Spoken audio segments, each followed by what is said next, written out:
It's a bird, it's a plane, it's a dork, it's a couple dorks, reminiscing some nostalgia in classic video games, toys, and cartoons. I'm your boy Blaise McCoy, and with my awesome friend Super Nacho, we invite you to join us in the Legion of Dork, a podcast where we talk about our favorites of the past and discuss it all with you. The good old days when video game arcades were full, pinball, and more. When the toy stores were stocked to the ceilings with all your favorites like G.I. Joe, Real American Hero. Well, it started all with Pong with me in the 70s. Then Atari, Nintendo, Sega, ColecoVision, and television, and more brought new classics. Classics like Space Invaders, pew pew pew, and Donkey Kong. God. Pitfall! Dig Dug was a great one. Spent a lot of quarters on Galaga, that's for damn sure. Tecmo Bowl, hut, hut, hut, hut, hut, touchdown, and all the sports games. Super Mario Brothers became an instant classic, so did Zelda and Sonic the Hedgehog. Mike Tyson's Punch-Out was a great one to play. So was Street Fighter, Hadouken, and all the fighting games. Star Wars toys and Hot Wheels is where I started collecting toys back in the day. Masters of the Universe, and you can't forget the bad guys. Of course.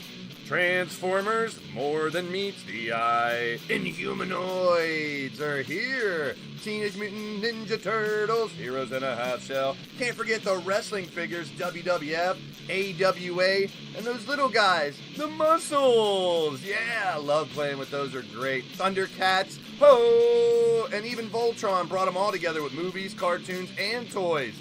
Join us in the Legion of Dork right here on the Blaise Radio Network here on YouTube.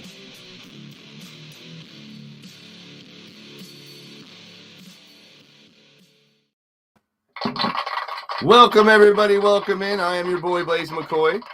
We are live here finally for another episode of the Legion of Dork. Glad to see everyone. Welcome into the show. We are going to have a lot to talk about here tonight like we normally do. I got my little 80s gear on way back in the day. My Faith No More shirt, if you want to call it that. Yeah, I know. I'm taking it back a little bit. That's what we do here on the Legion of Dork. The first Legion of Dork, we talked about He-Man, Transformers, Atari 2600. Legion of Dork 2, we talked about Spider-Man and Nintendo.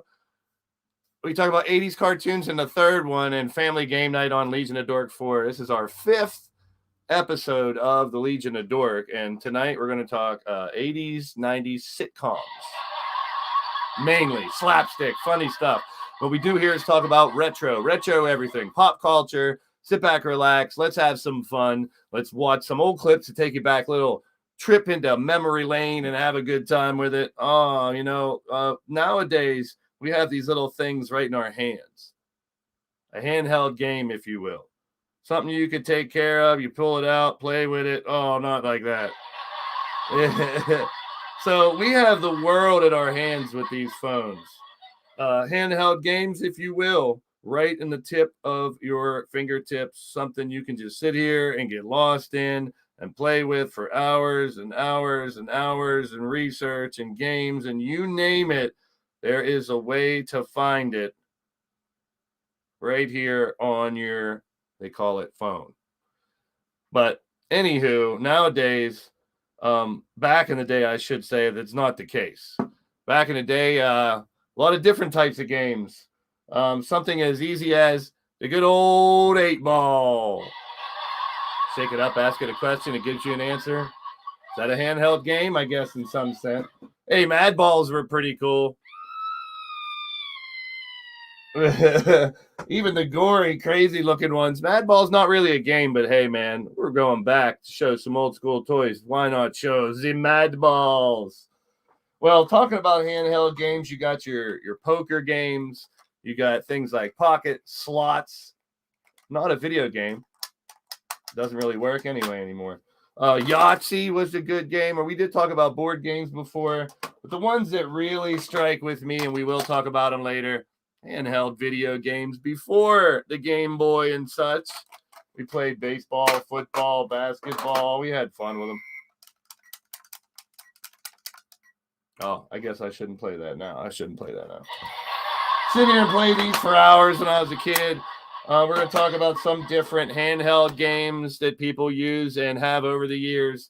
The evolution of handheld games, how it's changed a little bit. The cartoon one was great. The Legion of Dork here. We just shoot shit, having a good time talking about old school toys, old school comic books, cartoons, TV, movie, just about anything. Let's see who we got in the live stream here. Wally in the building. Good to see you, Wally. Welcome in. PFW in the house. Thank you. My co-host Super Nacho in the building. That's a good thing. Good to see you, man. Crushing Kelly's in the house. Crushing Kelly. Good to see Rob. Match it with a hatchet. Shadow Press. There he is. Speaking of lurking, there's Zerk. Good to see you, Zerk. Shadow's got his eyes on us, I think. Well, watch out. Airwolf. Let's see, that's not a sitcom. That's an action. So don't be confused. The A-Team, the Centurion. Okay, here we go. Galaxy. Got a lot of people hanging out, just giving their opinion. Like, that's what we do. This is a podcast. We're going to talk about a little bit of everything and want your input as well. Enjoy along with the Legion of Dork. All righty, let's see what we got here. Let's bring on our co-host before we get into it. And we got some really fun commercials to play too. So without further ado, he is the one and only Super Nacho. What's up, Nacho? Oh. Good to see you, man.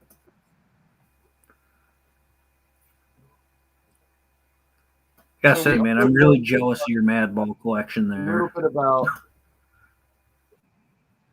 80s and 70s sitcoms, as well as toys into the handheld type toys and such like that. So it should be interesting. How you been doing today, Super Nacho? Pretty good. Hanging in there? Man, a few words. Only the valuable ones come out, right? Only the ones that count, that matter. So let's get into some of the fun. I mean, we got a lot of stuff to do here. We're going to go over and just talk about some old sitcoms, but let's watch a couple of these old, funny, corny commercials, man. Let's get ourselves fixated into the 80s, if you will. We'll be right back. The beer and the burgers, the light and the noise. The three is still here with the boys. Oh, plop, plop, fizz, fizz. Oh, what a relief it is. Plop, plop, fizz, fizz. Oh, what a relief. Ah, those lovely bubbles. For aches and pains with upset stomach, Alka-Seltzer works. Fast. Oh, what a relief it is. For acid indigestion, try Alka-Seltzer Gold.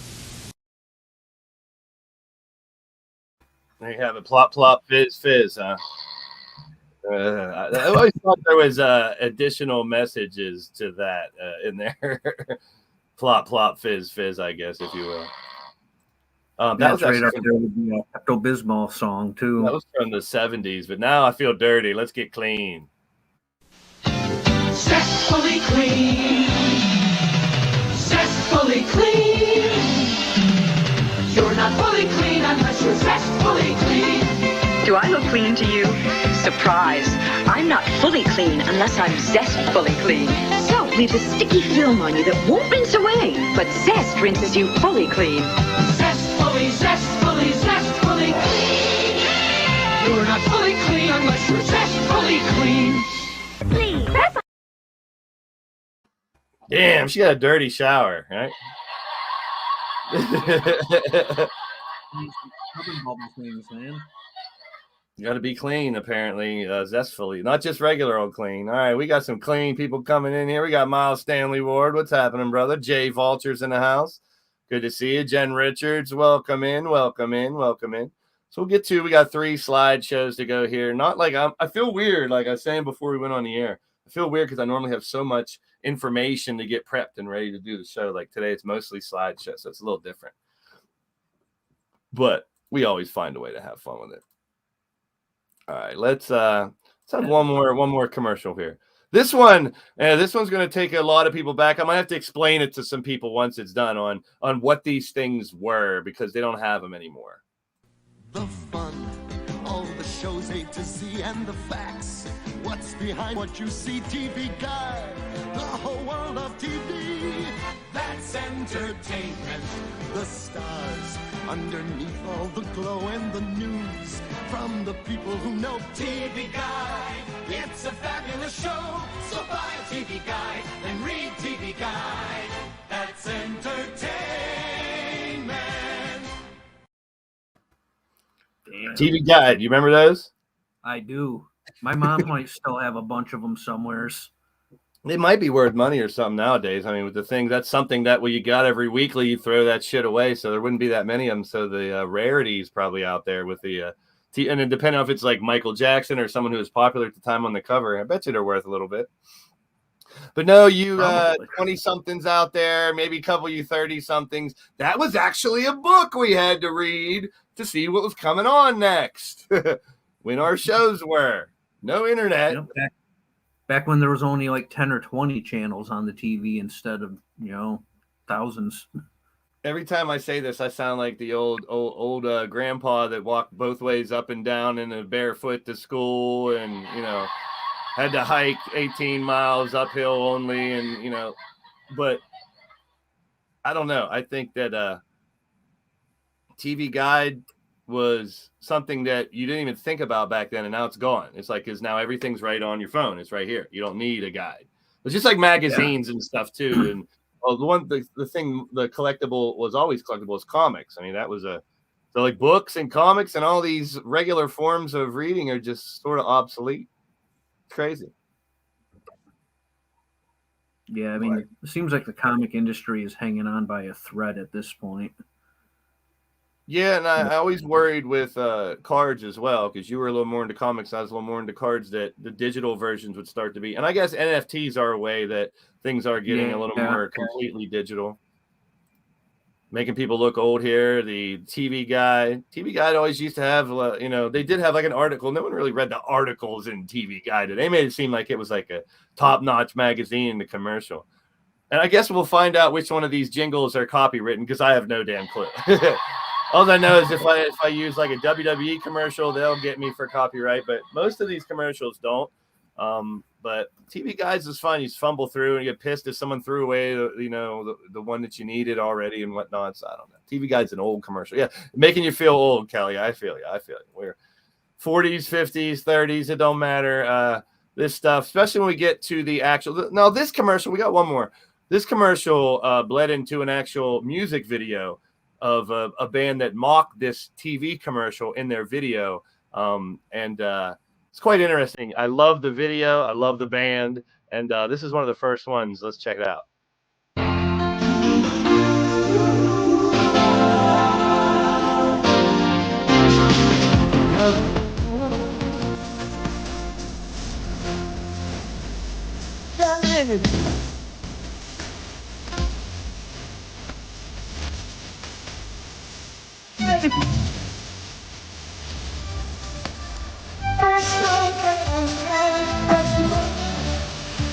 Bombonimentos. Anapat ito.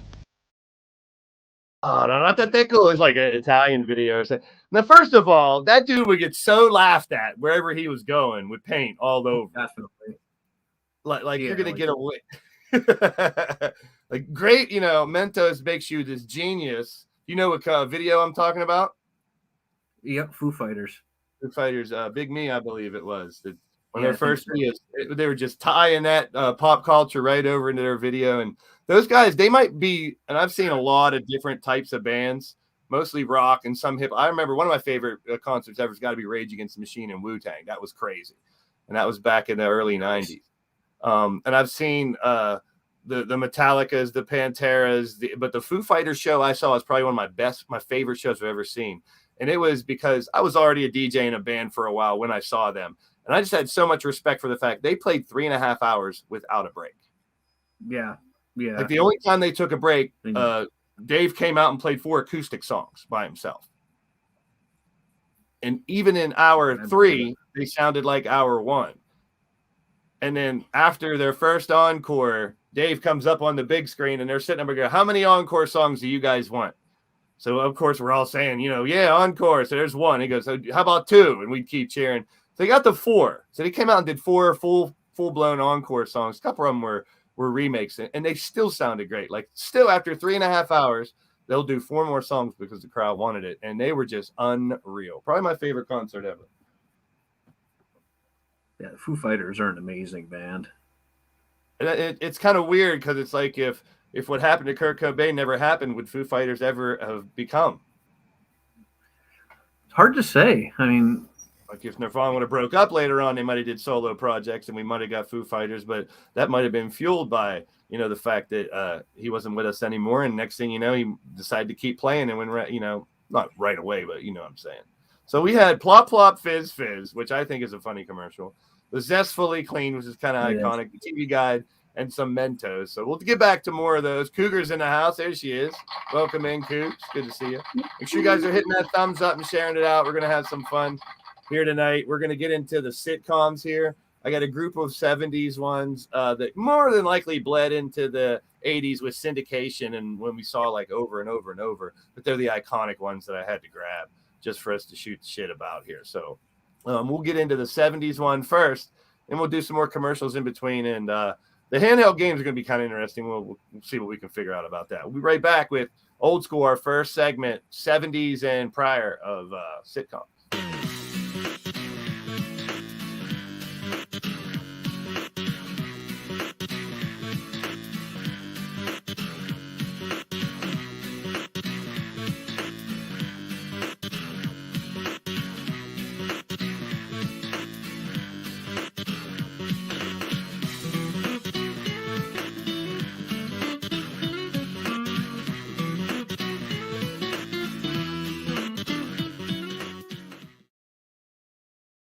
All right, so let's get our first slideshow up here. I got the years at least in front of me, so we can talk a little bit about that and maybe a little peep of some theme songs, see if they can identify some of them, have some fun with it. Here we go. Start out with one that I did watch a lot of, and we're going to go 70s first and then 80s, and it'll be ones that started in the 70s that bled into the 80s, and when the 80s that went into the 90s, hence the 80s and 90s. And there's going to be ones we miss. It's not really in order. It's just alphabetical order. So let's go ahead and check out. The first one is Alice. I remember that one vaguely. It was one of my favorites. I mean, Flo was a flirty Southern waitress, Mel, little breakfast diner that they worked out of 1976 to 85. So watch a lot of that show. It was good. Funny, silly, just about well, little did I know after working in food service later on how realistic a lot of that shit is. Order up and all that, Kiss my grits. There you go. I was waiting for someone to say that, the famous line from Flo here. Kiss my grits. Uh-oh, Cougar. You sitting next to Chance? That's a funny one there. Who knew? All right, let's see. Here's a good one. I think I got a theme song for this one. The way Glenn Miller plays. Songs that make a hit parade. Went too far. Guys like me, we had it made. Those were the days. I don't know if this one would be a copywritten song or not. That's a good question. Those were the days, apparently. All in the Family. Did you watch All in the Family at all? A bit, yeah. I do remember that one. And it wouldn't last nowadays. I mean, racial profiling, sexism, all that stuff was alive and well. And unfortunately, a lot of the 70s shows, these guys, racist and Meathead. Yeah, the one guy named Meathead. I think come a long way in sitcoms. It might fly today, actually. Because if you look at a lot of the episodes, he starts off with the racist, misogynistic, but he always friends with his boy down this. Yeah, the Jeffersons actually. By the end of the episode, he always realizes that his position is wrong and he changes it. There's normally a value session. There's something that teaches you a lesson in a lot of the old sitcoms where, and we'll talk about Three's Company later. One of my favorite ones, slapstick comedy, which is the bump yourself. Oh my goodness, I got into a predicament, got hurt, fell down, or whatever type of comedy. I dig that too. Dick and ball humor, if you want to say it. All the racy stuff where you're talking about sexism and going a little overboard with your innuendos. That was always a lot of tongue in cheek, a lot of sarcasm. A lot of things that make our community what it is. Here we go. Benson. Now, I forget what Benson was 79 to 86. The one thing that I figured out about a lot of these, you'll see some of them only lasted a couple years. And you think, man, I thought that show was on for forever. And like we're saying, syndication kept a lot of these shows alive. Yeah. Syndication and reruns, yeah. Yeah, reruns just kept it going and going and going. Cougar's out there licking faces. Dingy, yeah, he called his girls dingy. Yeah, there's some famous people throughout some of these too. You'll notice that went on to movies and such, but Benson was a good one for a little bit of humor. This one taking us out to old Beverly, the Beverly Hillbillies. Nice. Oil, that is. They were, I didn't watch this one as much, but I got the humor. It was real wacky. It was like taking a bunch of hillbillies and sending them to California and have fun. See ya. The Beverly Jeff was like 30 and in like 5th grade. Yep. 1962, the Beverly Hillbillies started into 71. So this one's probably one of the oldest ones we'll have on here that kind of ended, but still had reruns going after the fact. We'll get into, as we get closer and closer, a lot more familiar with a lot more people out there. Bewitched. So we have a little black magic in here where she can twinkle her little nose and disappear or make people disappear or turn them into chickens and whatnot. I don't know. I was never big time into Bewitched, but it was a big one, 1964 to 74. So after looking at like all these years now, I guess if you had a sitcom the last 10 years, that's pretty damn amazing. Yeah. Because there's a good bit of them there, like 3 or 4 years, and that's it, you know. So Bewitched, Darwood. Yes, there's some big Bewitched fans out there. There we go. Texas Tea and Cement Paws. Cougar knows all about it. There we go. Here's a classic one. Here's a story of a lovely lady, the Brady Bunch. This one I really dug because I was about the same age as the boys and stuff whenever I was growing up watching this. So it's like, yeah. I had one sister and one brother, so I can kind of relate. I didn't have a damn maid, though. Damn, they're lucky enough to have a maid, a cook. Yeah. They must have been pretty paid. The paid. Oh, wasn't he like an architect or something? Yeah, I think he was something like that. I don't even know. I don't know what I couldn't remember. Everyone thinks about the iconic Marcia getting hit with the football and the tiki, the tiki when they went on vacation and Greg had that tiki that caused a bunch of problems like a spider. There's weird things that I remember from it, but classic. Yeah, classic they had the band and what was it, Peter's voice, like going through puberty, cracking. Changes. Yes, that's right. That's right. Now, this one was more my speed, and it's more a little bit of action involved with your comedy. Chips. Oh, God, yes, I remember this one. Highway patrolman going around, picking up the chicks, catching the bad guys, the Chips. It was a good one. I enjoyed Chips a lot. The youngest one in Curls that everyone's cheering about. Got the song. The Brady Bunch song's a good one. I don't have that one. I do have a handful of songs, so we'll play some of them. But by all means, if you guys know the theme song, rattle them off, man. Rattle them off. Because that's one thing about a lot of these shows is the iconic theme songs as well. Here's one right here. Yeah. Now the world don't move to the beat of just one drum. What might be right for you? Teach us a lesson there, Different Strokes. Here we go. The opposite of the racism we talked about in a previous one. Well, then we get the General Lee. How ironic. Different Strokes. I like Different Strokes. Different Strokes was a fun one. What you talking about, Willis?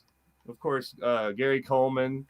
And now the girl ended up in like porno and stuff afterwards. I read it. There was like a weird article I read about her. Like she had this messed up life and she ended up on the Howard Stern show. I mean, I think she had all kinds of drug and alcohol problems as well. Daddy problems. Brady. Yeah. And but Different Strokes was a great. Yeah, what you talking about, Willis? That's what I'm talking about. The iconic line from Gary Coleman. And the song, definitely iconic as well. And I guess we had this one too.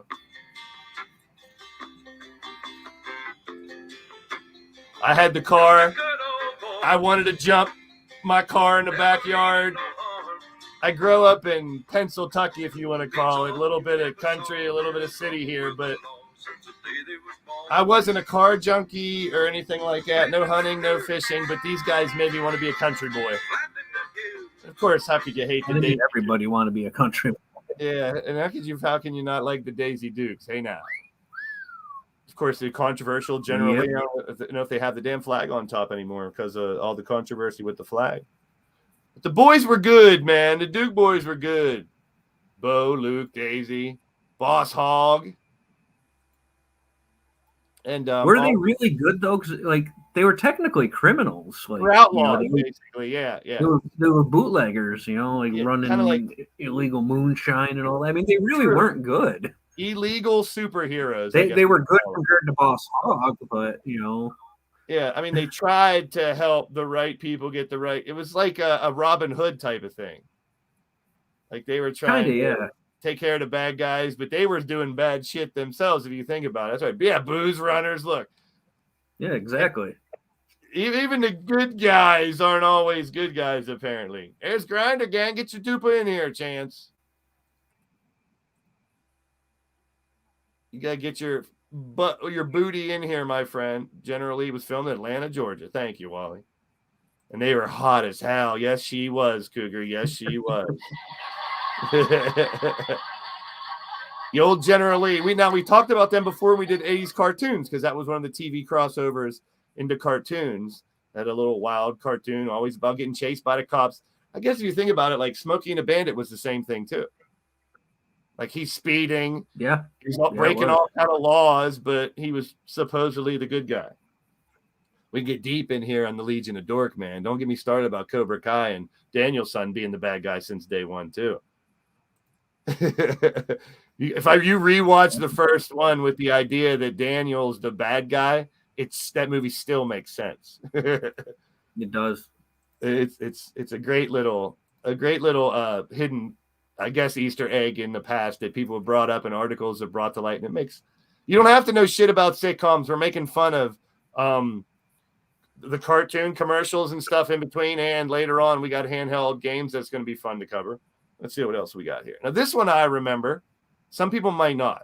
8 is enough. I remember that one. Yeah. 8 is enough. Like I just remember, like, holy hell, that's a lot of girls he had. It was like 2 boys and 3 boys. What is his name? Patton. I think it's like he was in a lot of movies too. But it was, all the wild shit that could happen when you got 8 kids. There you go. Sitcom. There you go. There's your script. And then just like Brady Bunch and just like, Mork and Minnie and some other ones, the misunderstandings that they always have as well. Before you learn your lesson, there has to be a big misunderstanding. That was like Three's Company's go-to. There was always a big misunderstanding. The facts of life. You take the good, you take the bad, you take them both. There you have the facts of life. Willie Ames, there's a good name. They became famous from that TV show. Good one. Yes, everyone wants to hear you, Chance. You and Cassie, get your asses in here. Or there will be punishments handed out. Let's see what else. Facts of life. The facts of life. I don't know which one. Like I was a Tootie girl. I kind of dig Tootie. Yeah. But Blair was a stuck-up rich bitch. Joe was the tomboy fixing your car and shit. It was a good show. I had a little bit of everything. There were some cameos of some famous people on there. Dynamite! We got some good times. Good times was always back in the day, man. One that definitely, yes, Cougs knows them all. Cougs, you need to get on here. Yeah, she could host the show for us. Jeez. Yep. Yeah, Cougar here. I'll send you the link if you feel like joining. That's all good. I don't have a problem with that at all. We got a bunch more to cover, and we have still some handheld video games to cover in the video game section. So we're doing a little bit of this, a little bit of that here on this episode of the Legion of Dork. But the main idea always is reminisce, have some fun, and keeping it go. Jimmy Walker. There you go. Yeah. All right, JJ. This one I watched a lot until it jumped the shark. Fonzie literally jumped the shark as making that moniker. Yeah, Potsy, Ralph Mouth, Joni and Chachi not pictured, where Joni is. And Richie, Happy Days and the Laverne and Shirley, that whole little clique within there, I'd watch pretty much religiously every day. Hey. Yeah, and now Ron Howard's going on to be one of the greatest directors ever. Very true. Very true. Yes, sir. Probably learned some of his directing from way back there. The Jeffersons. Jeffersons were a trip too, man. Moving on up. That was a spin, actually. That was a spinoff from Archie Bunker. Yeah, from Archie Bunker. Yeah, from All in the Family. It was one of his buddies that they always bumped heads with, him and Mr. Jefferson. Yep. Yeah, we'll get to Three's Company. Yeah, his walk was a trip. He used to walk with his hands behind his back when he was all fired up. Mr. Jefferson was a trip. Great show. Great show. And we did talk about Happy Days. So we got to talk Shemazel, Austin Pfeffer Incorporated. I thought it was hot. Two chicks hanging out together, working in a beer factory. You know, they were really cool. They were personable. And then there's Lenny and Squiggy. The two dudes always annoying them. It was fun. Fun show. That one also had a cartoon. It was Laverne and Shirley went to the army or whatever it was. Only know that because we did that episode not too long ago. Yeah, and you can't forget. Happy Days had a cartoon too. Yeah, the Love Boat. Now this was all about.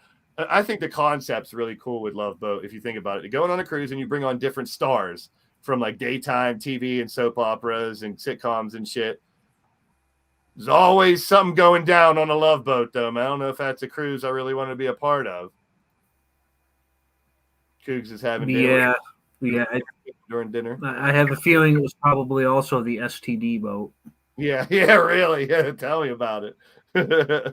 Now, this one I never really watched a lot, but as soon as the music came on, I knew it was bedtime for me. I think it came on like 9 o'clock. So I remember MASH came on. I'm like, oh, damn, bedtime. Yeah, I watched a lot of MASH.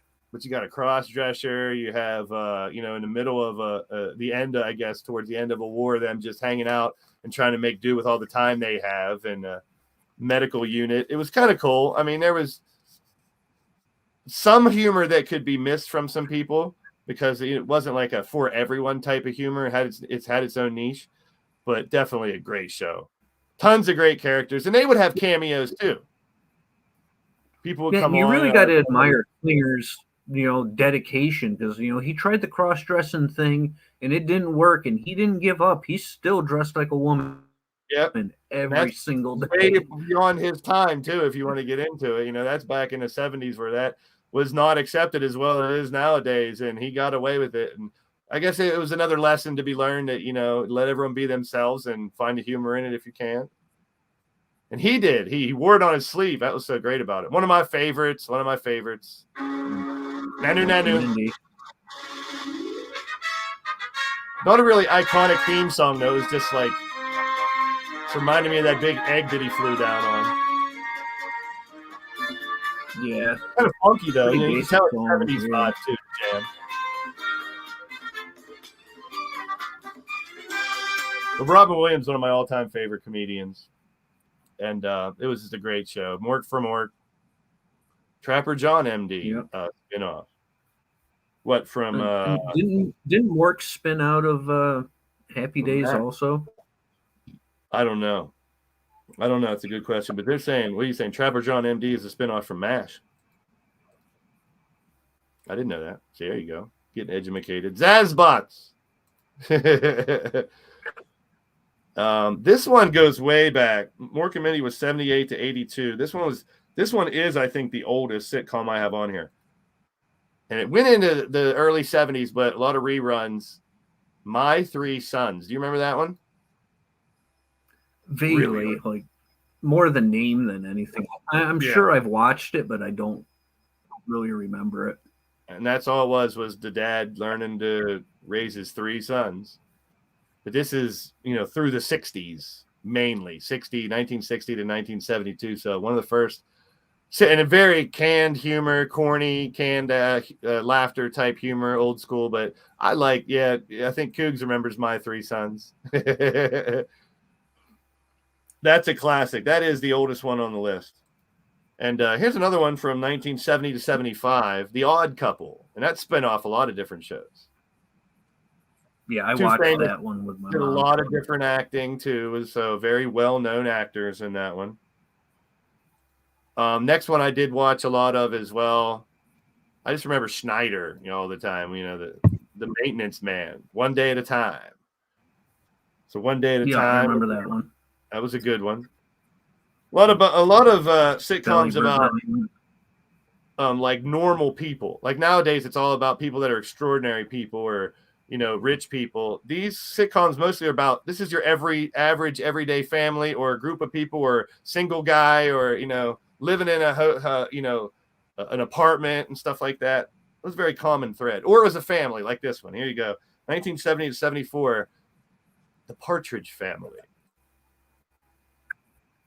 The Partridge Family had the musical act, of course, of singing. Yeah, Valerie Bertinelli, Mackenzie Phillips. There you go. One Day at a Time. Yeah, Bonaducci pissed me off as a kid because I'd see him and I could tell right away he wasn't really playing the bass. Yeah. They sang, I guess. That's really them singing, but I don't know about them doing all the music. Well, no. Now, this one, I love the theme song to this one, Old Funky Sanford and Son. Now, this is my type of humor. Yes. They were in your face, loud and rude to each other, like even their best friends or their brother, their son, giving them shit, ragging on them. This is the guy that ran a junkyard, and it was just so much fun to oh, there he is. The dishonorable Judge Chance has decided to bless us with his presence. And stuck on mute. I am just here so I don't get fined. Oh my God! Did you really say that? Are you kidding me? Okay. Hey, I'm just here so I don't get fined. So y'all can sit here and ask me all the questions y'all want to. I'm going to answer with the same answer, so y'all can shoot if y'all please. I'm here so I won't get fined. I'm here so I won't get fined. I'm here so I won't get fined. I'm here so I won't get fined. I'm here so I won't get fined. I'm just here so I won't get fined. Is that why you're here? The greatest interview taker ever. I don't know. This one was good too. I mean, listen, we talking about practice, not a game. We talking about practice, not a game, not the game that I go out there and die for and play every game like it's my last. Not the game. We're talking about practice, man. I mean, how silly is that, man? We're talking about practice. I think he was talking about practice. If my memory serves me right, he's talking about practice. Chance, I wanted to bring you in to ask one question to you. Are you there? I'm not here. All right, here's the question I got to ask you. It's not what did Five Fingers say to the face. I know that trick you pull all the time. I wanted to ask you. Sorry, bro. You just got Rick rolled. I'm dead. I'm gonna keep myself on mute because the weather's great here and I got my windows open and I live on a busy street, so there's that. Well, that's fine. That's fine. When you talk, unmute yourself. Then I'll still yell at you and know you're going to answer. So we had a request for a commercial. I mean, the guy shows up in a live chat and says, "Play my commercial." All right, Tony, you big grizzly bear, here.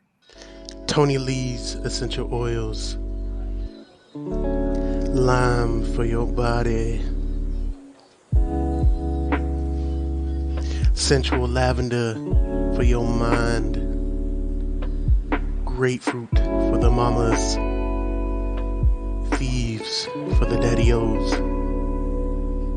I'll rub your feet with some celebration and some more sensual lavender for your mind.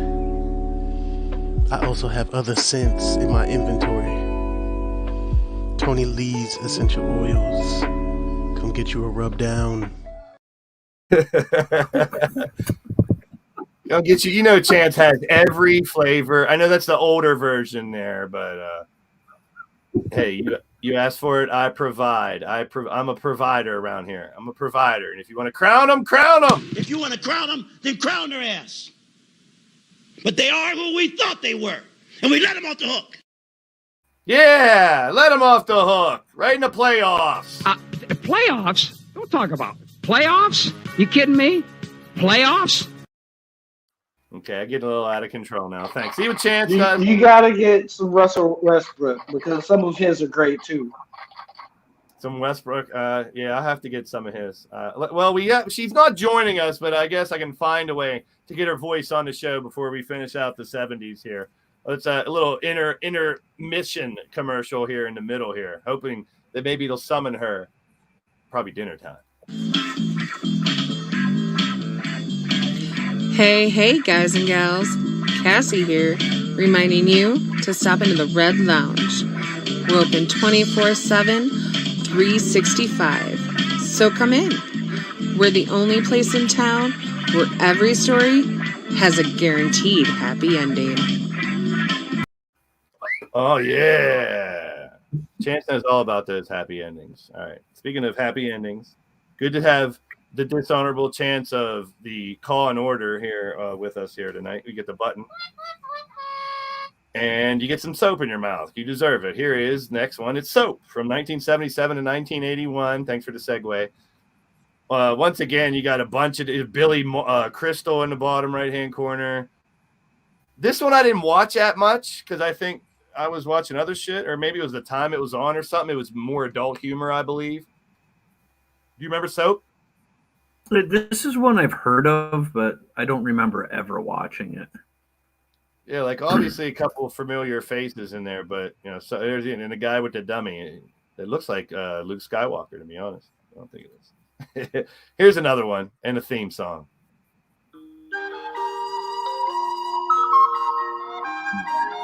Taxi. What a nice, lovely little theme song. We need to cover this one for the Marshmallow Butt Plugs. Yes. Oh yeah, a little saxophone you need in there. There was a hip hop band that redid one of those songs. Farside redid that with that beat. It's one of the coolest little jingles I've ever heard. I love it. Now, one of the most famous ones. Taxi was a good one. Wacky, more adult humor once again. You got Who's the Boss over there, Tony Danza, of course, and Lotka, Danny DeVito, Lotka, the former professional wrestler, Christopher Lloyd. Yep. One of my favorites of all time. Coming up next, we got to play the theme song.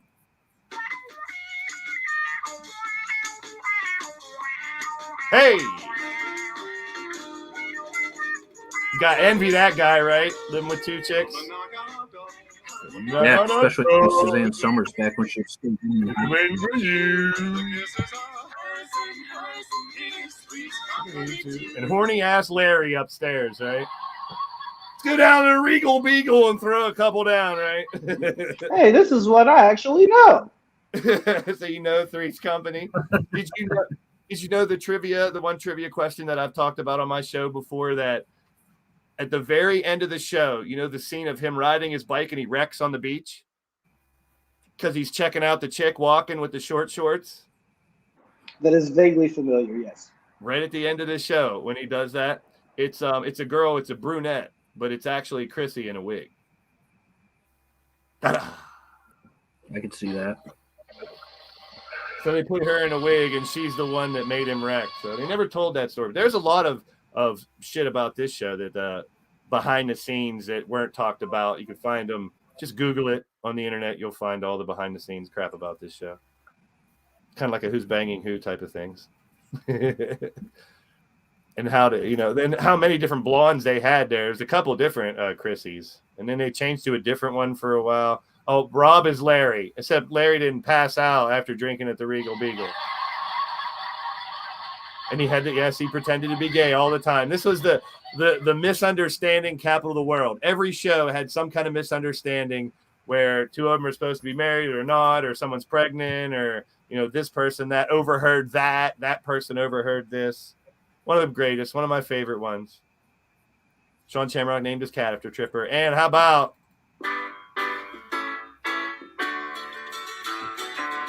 everybody tip your drink.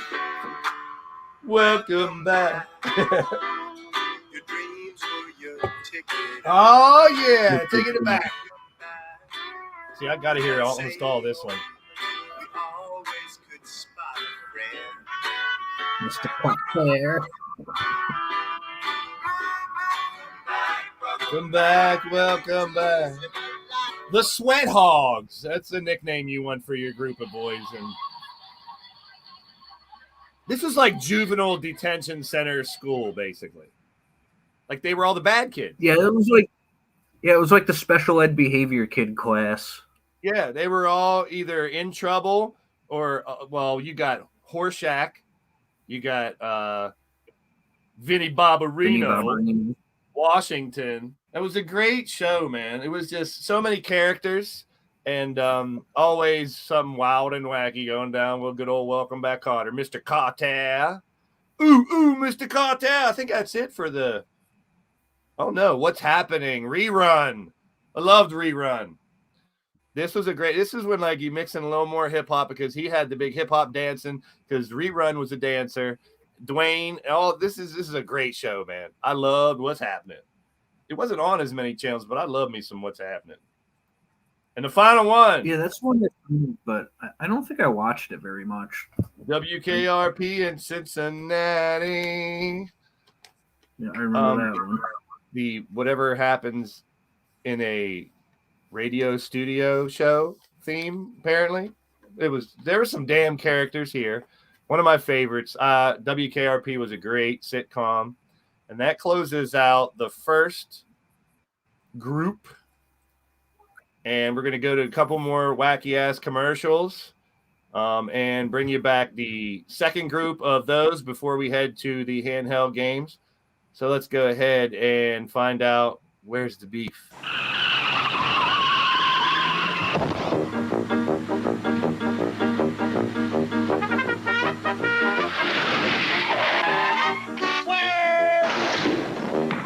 When you drive to Wendy's and order a single, you get more beef than the Whopper or the Big Mac.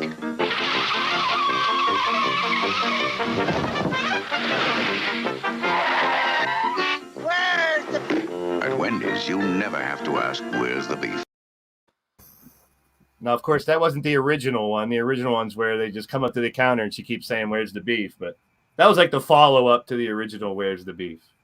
But a classic in itself. So let's keep a couple classic commercials rolling here. There was a bunch of these too, but this is the first one I figured out. I don't know if it's the first one or not, but Twin.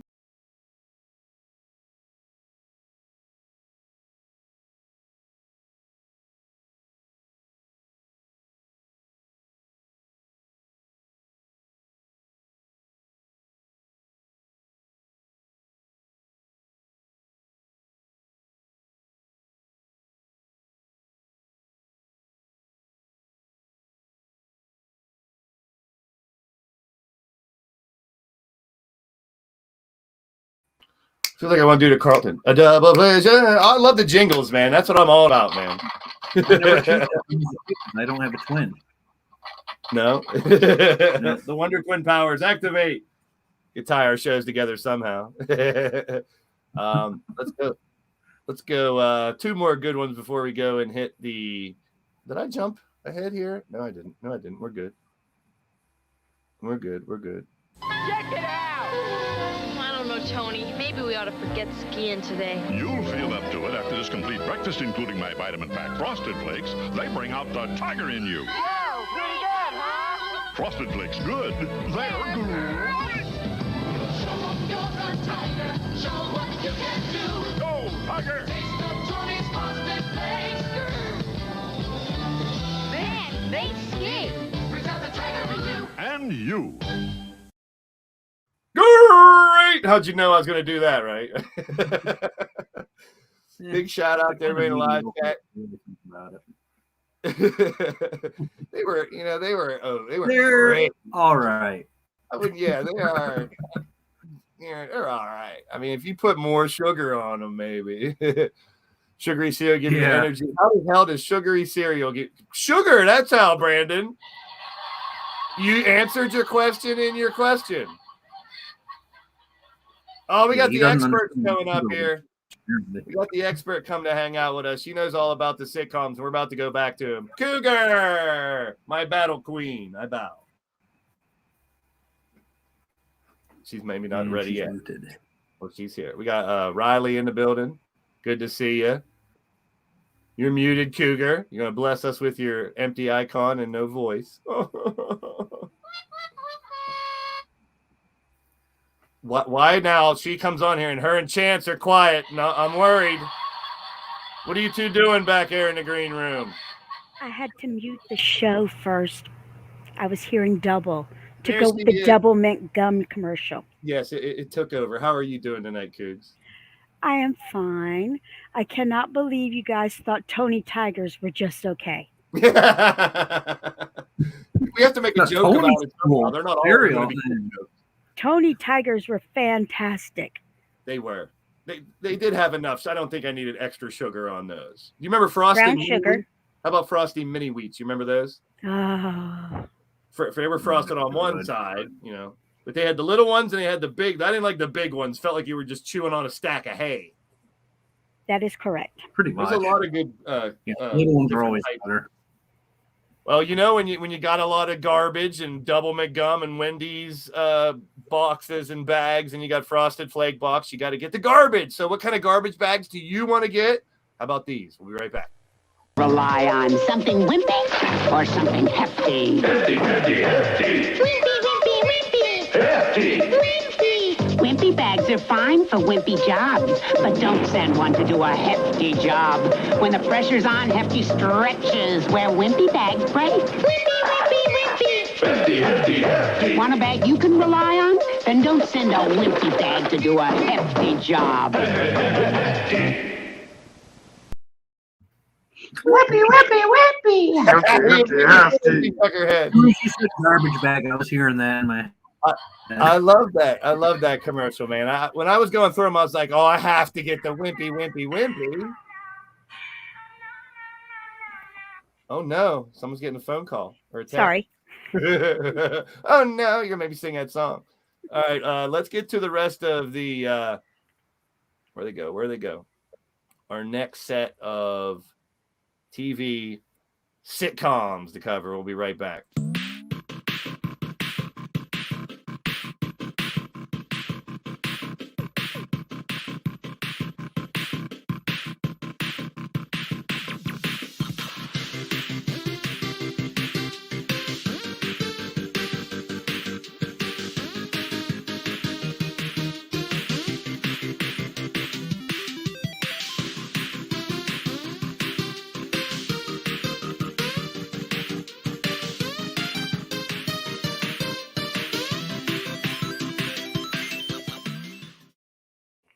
All right, so we went over a bunch of the ones from the 70s into the 80s. So All in the Family, Alice, Brady Bunch, Dukes of Hazzard, Facts of Life, Happy Days, Laverne and Shirley, Love Boat, MASH, Odd Couple, One Day at a Time, Mork and Mindy, Three's Company, Welcome Back, Kotter. Tons of good shows that bled into the 80s. Here are a group that continued into the 80s and then a lot of them into the 90s as well. And we started out. I was going to do trivia question with all of these, and I reneged on that, decided not to do it. But is there any other shows you could think of that was just a number? 227 is our first one. And I went right past it to a different world. 227 is our first one. 227 was the apartment number, I believe, that they had. And the whole show was built around, once again, just, average people living in an apartment and what goes on in their daily life. So 227. Our first one right off the bat. I spoiled it, but I loved A Different World. This was a great show. In Living Color, I think, was around the same time. Dwayne Wayne and his glasses. What was the chick? I can't remember the chick's name. Oh, Whitley. Whitley, yes. Whitley. Yeah, bro, A Different World was my shit. Like, I loved A Different World. It was a good show, man. It was like... I don't know if was Fresh Prince out the same time as that. This is before Fresh Prince, I believe. This was before Fresh Prince. A lot of the same vibe. This was a spin-off of the Cosby Show.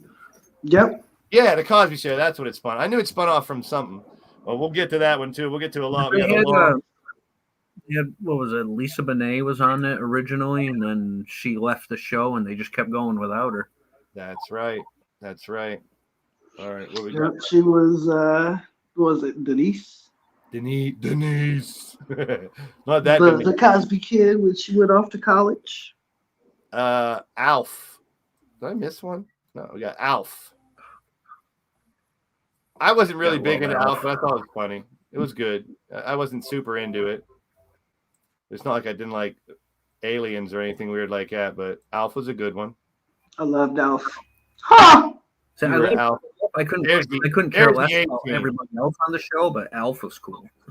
This was more my speed here. I love the A-Team. Yeah. Catch the bad guys. Well, they were another one of the good guys that weren't really good guys. Yeah. They broke many rules and laws to get shit done. These outlaws out here. I guess I was famous for... Actually, here's one that I really liked. And a star, definitely, the Mr. T show, Rob said, came from this one. Tom Hanks. Bosom Buddies. No one? Remember that one. Yep. Cougar Chance. No, don't remember it. Bosom Buddies. Yeah, nah, this one was before me, yo. Yep, this one was That's the 1980. one where he dressed up as a woman, correct? To live in the... Okay. Exactly. Yeah. They had to pretend to be women to live in the apartment building. The nicer apartment or whatever. Yep. And this is 1980 to 1982. I know you guys got to remember this one. Charles in charge of our days and our night. I love Charles in Charge, man. I know that song because Peter sings it. I just like Nicole Eggert. I was a big fan of her. I know of Charles in Charge, but I've never seen it. Play hater. I know you've seen this one before.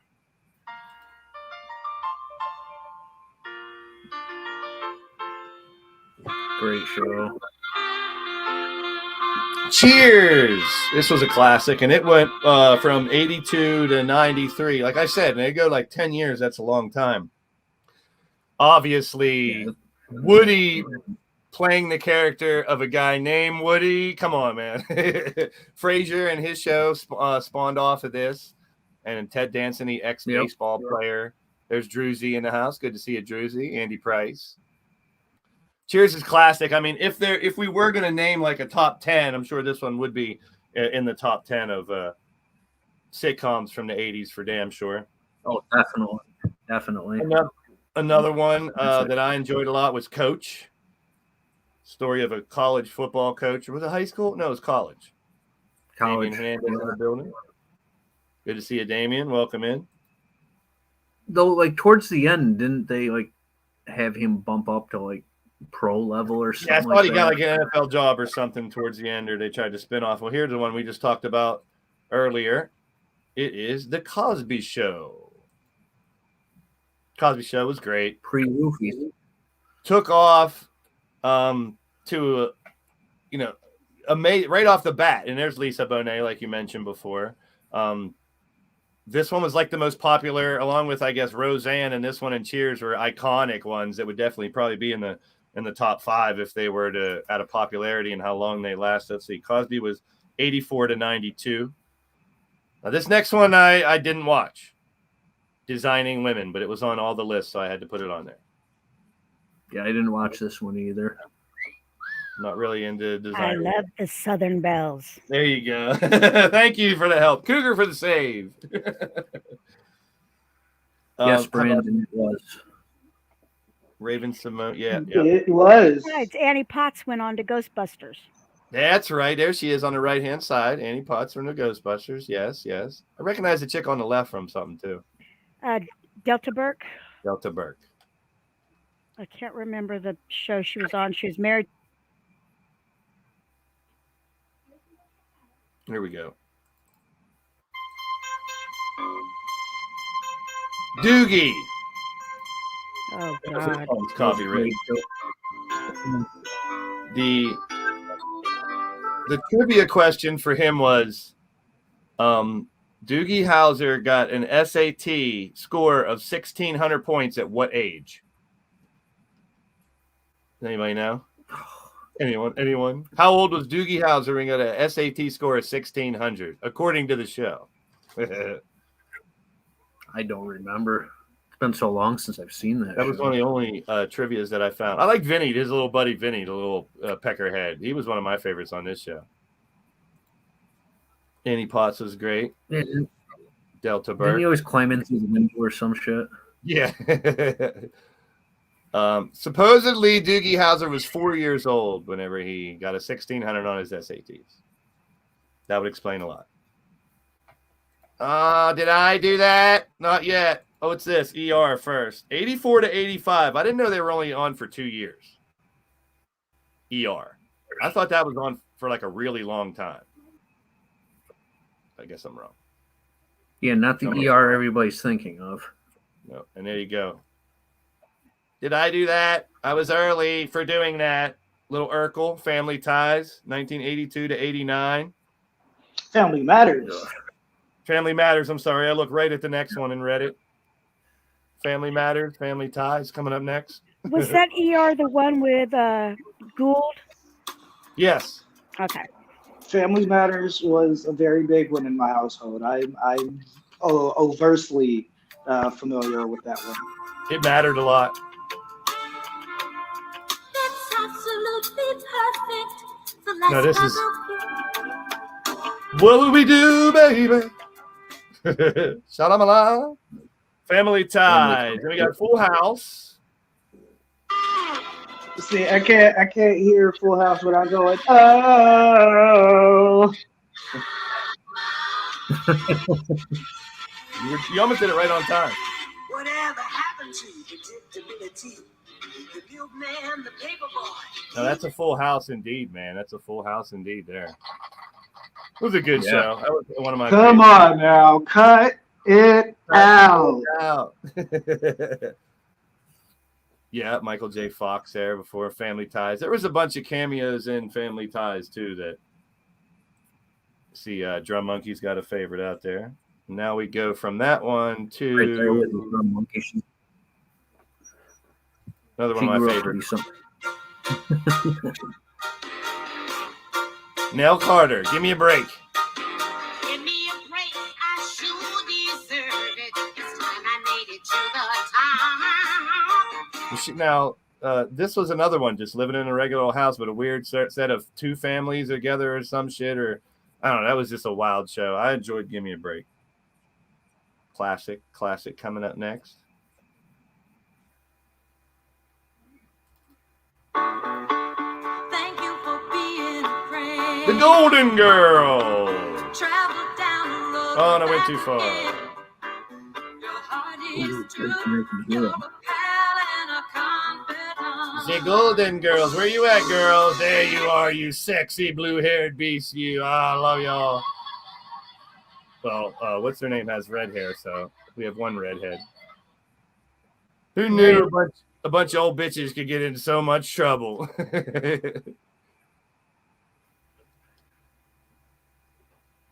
There's your Golden Girl. That was a good show. I ruined my next one of my favorites. Yeah, Greatest American Hero. Yes. I love that show. It's not like today's superhero shows. No CGI. Just some weird, wacky superpowers. But we could get into we talked about the Spider-Man old TV show, and there were like the Hulk had his old TV show, not really sitcoms, but these would fall more into the sitcom area. She's no rock. One of my favorite Soma lines on all his songs that I play. My friend that makes all that music back in the day that I play on the show. She's no Robin Givens, but she gives the best head of the class. Even though that one's not much. It's Growing Pains. There's head of the class. Head of the class, Robin Givens. But now those were like the super smart kids in one. It was the opposite of Welcome Back, Kotter. They were the genius kids. Maybe they went to the same school, just different ends of the school. Yeah, really. Oh, why does it keep getting past Growing Pains? Doesn't like the Growing Pains. Stick on Growing Pains. There you go. All right, Kirk and the family, get out of here. Growing Pains, 1985 to 82. Head of the Class, 86 to 81. Kate and Allie, 84 to 89. Well, I didn't remember this one as much, but for some reason I felt like I watched it. And here we have Mama's Family. Now, that was a kooky one. Yeah, I remember that one. There. I like me some Mama's Family. That was a good one. This one was rated on some of the like top 10. It was rated like number 1. Love and marriage. Love and marriage. Love this show. Great show. It was great. Love and Little over the top humor. Love and marriage, they go together like a horse and Okay, Horse and Carriage. This one I loved. Little Bruce Willis. Moonlighting. I don't know if people remember this one. This is one of my favorite sitcoms. They were just had real good chemistry and they were freaking hilarious. Do you remember Sister Sam with the woman and Mindy, Pam Dahmer, and the sister, the actress, Rebecca Schaefer, was murdered by a stalker? I like that show. Obviously. Al Bundy was the type of guy that cancel culture would have destroyed within the stuff he said. Yeah. Yeah, I think him and the Bunkers were in trouble. There she is, Miss America. That ain't understatement of the year. Hello. Welcome, Cassie. Glad Hello, you made hello. it. Looks like she made it. So we are. Jamar's in the building. Good to see you. How are you doing, Cassie? I am doing well. How are you, gentlemen? And Kooks? Even though I think she's muted, I can't quite tell. Yeah, her and Chris are playing the mute game. I don't know what the I hell am those two are fan-frickin-tastic. I'm amazing because Cougs is here. I'm also amazing because SP doesn't like that me and Cougs are in the same room. Suck it, SP! All right, let's keep it rolling here with a little Mr. Belvedere, 1985 to 1990. Belvedere was good. I dug it. How can you not like Bob Uecker? That was a good I show. loved Mr. Belvedere. Belvedere was a good one. And 5 years is pretty good. How about My Two Dads? Yeah, I referenced Loved Mr. Belvedere that in My Two Dads is a good one. Mr. Belvedere. There were two of the ones that just kept rerunning and rerunning and rerunning. You couldn't help but catch them.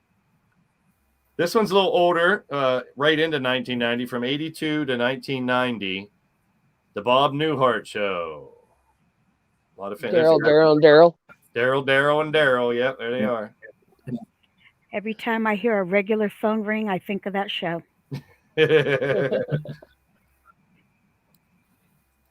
We have Night Court. Night Court was a great one.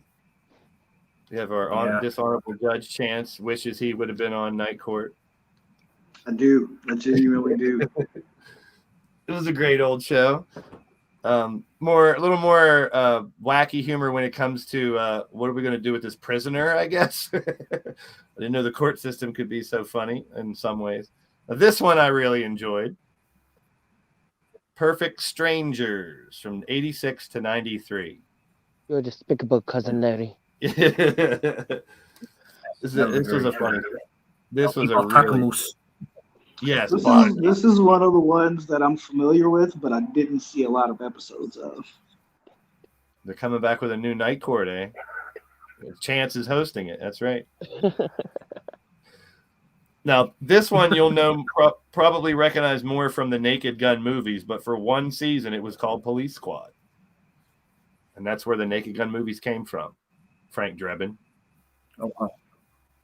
So 1, 2, 3 Naked Gun movies, I believe there were. It's like 1, 2 and a half and some shit. They had a couple of Naked Gun 33 and a third. 33 and a third. Yeah, there you go. Here's a good one you guys will remember. I don't have the theme song. I only got a couple more theme songs. Punky Brewster. I love Punky Brewster, yeah. She was my soul when I was little. She was great. Yeah, she was so cool. I mean, He's for another a one. kid, Gorgeous. Soleil Moon Frye. She's hot now, dude. Like, Yes, she legit. is. Yep. 100%. Not me. I didn't want to seem like a creep. Creeping on They little they girls. did the reboot with her grown up Yeah, that's and right. There is a adopting reboot. kids. And hello, Soleil. Yeah. Hello. Yeah, Soleil. hello. Yeah, Freddie Prinze Jr. is the dad in the reboot. He is. It's great.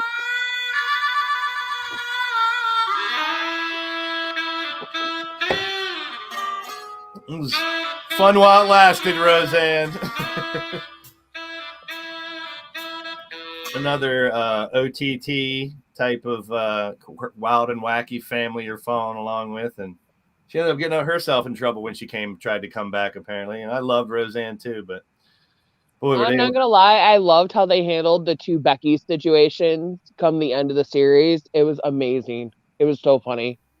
Freaking comedy Because they gold. brought back the original Becky by the end. I and like it the was original. it was great. I like the original Becky better the whole time.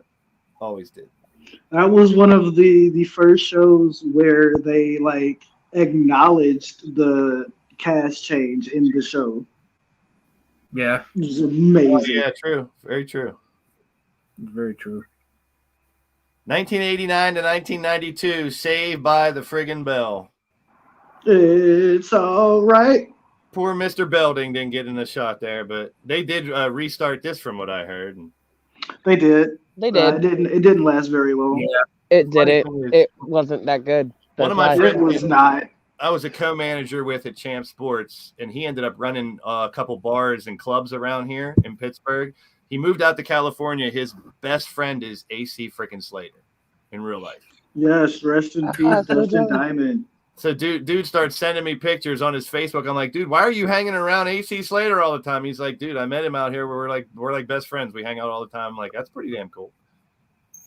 Give me Kelly Kapowski's phone number, damn it.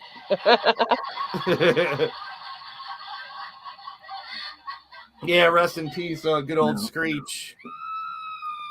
Saved by the old bell. The irony behind him actually being dead now is kind of funny because for like almost 10 years before he actually died, there was always that like Google rumor coming up at least once a year that Screech was dead. So when he actually did die, everybody's like, no, he didn't. The kid but who then cried they were wolf. like, oh, yeah, he did. Yep. Seinfeld, iconic, of course. It was on from 89 to 98. We could do a whole show just on Seinfeld and all the little innuendos and different things that they've done on that show. No soup for you. Yeah, I just wanna acknowledge that like Seinfeld was a show about nothing, and it is the greatest show possible. Yeah. Another just example of well, I don't want to say casual normal people, but apparently yes, and just about nothing basically. The humor, they had humor. Silver Spoons, Ricky Schroeder.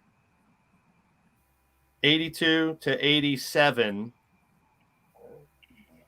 Isn't that where Carlton started? Yep, that's where Carlton was doing his Michael Jackson dances back there.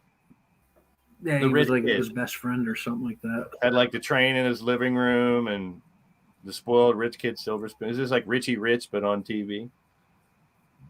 I dig it. Pretty I like much, Silver yeah. Spoon. 86 to 88. Sledgehammer. I like I that. remember that one vaguely. Yeah, it was a good one. Wasn't he like a detective or a cop or something? Yep. Good old Sledgehammer. Very weird humor, but I liked it. I like this one too. Small Wonder. Yeah. 85 to 89. That was a The great Robot Girl. You got your sister's a robot. Here you go. Have fun. She had like superpowers too, right? She was like super strength and shit like that. Yeah, and I think she had like super senses. You know, she was a She had a robot. so smartphone it makes inside sense. of her robot. That's all. Too Close for Comfort, 1980 to 87. I like that one. It was he was like an artist or a advertising guy or something, and it was just about his family once again living in an apartment. Good humor, good stuff. Webster, good old Webster. George Papadopoulos. All right. Oh, here's a good one. I got a theme for it too.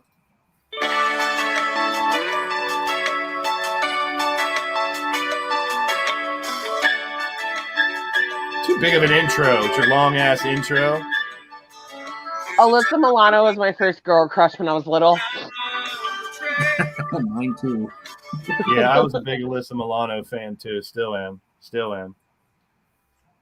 Who's the boss? And he inspired an amazing metal band too, called the Tony Danza Tap Dance Extravaganza.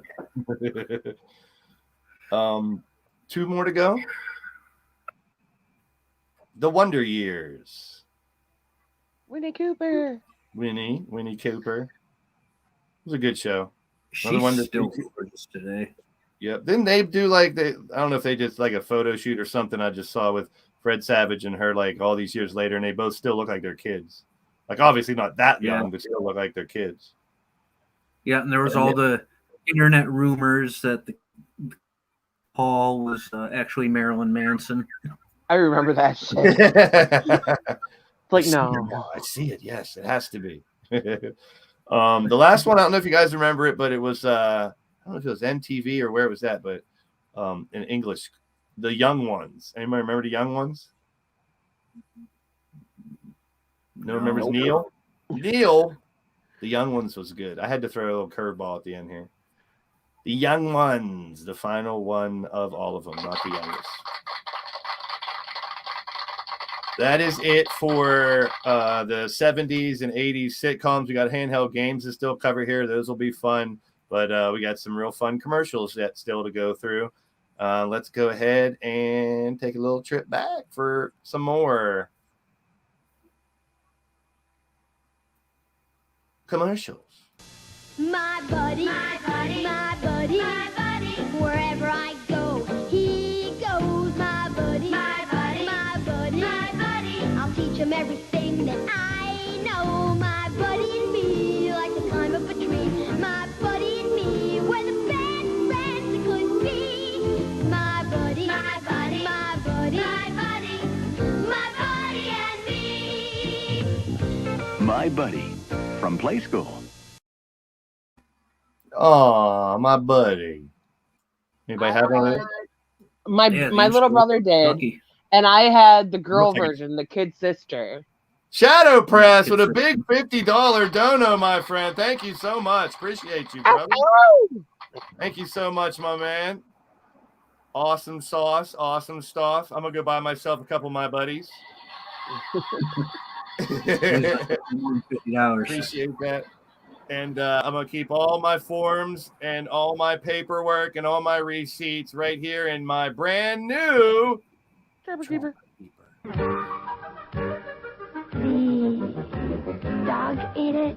It's my brother's holding it for ransom. Aliens ransacked my room. My printer's down. You won't need excuses for losing your schoolwork with the Trapper Keeper, because Trapper's special folders and pockets keep an amazing amount of work organized, secure, and right where you want it. It's on the spaceship to Pluto. The one and only Trapper, only from Mead. Who had a Trapper Keeper? I had a Trapper Keeper. I had a couple different Trapper Keepers. Yeah, I did have a couple. They got big. I still have them. Drum had Teddy Ruxpin.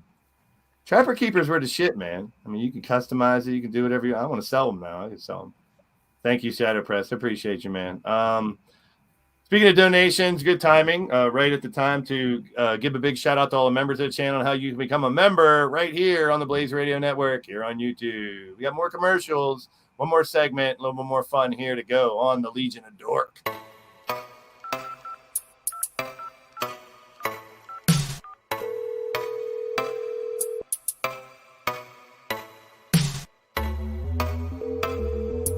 This is a recording.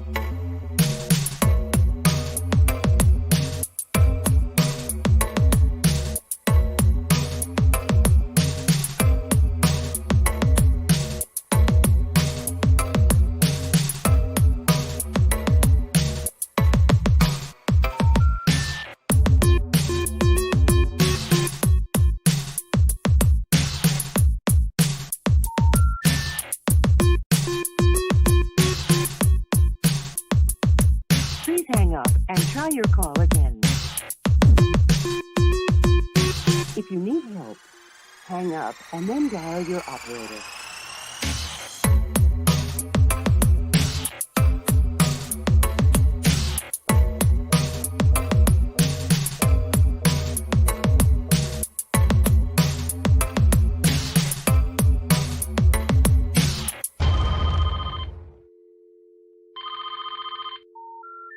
We're sorry. The number you have reached has been disconnected. All right, we appreciate all the members out there donating to the channel, whether it's just showing up to the shows, hanging out, leaving comments, being a member, dropping super chats. It's all love around here, and I appreciate each and every one of you. We have a couple more commercials, but this one we saw earlier, but we're going to revisit it, and another one. Got to keep your breath fresh.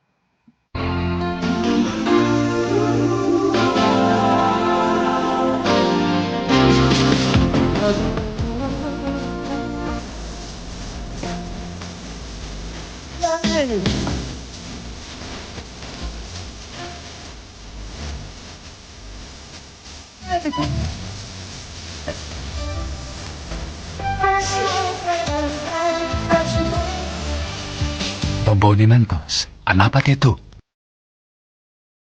What a dick. He's like, sorry, chick, I gotta get to work. I'm out of here. Fuck you in your car. He wasn't even at work. He was like in a restaurant.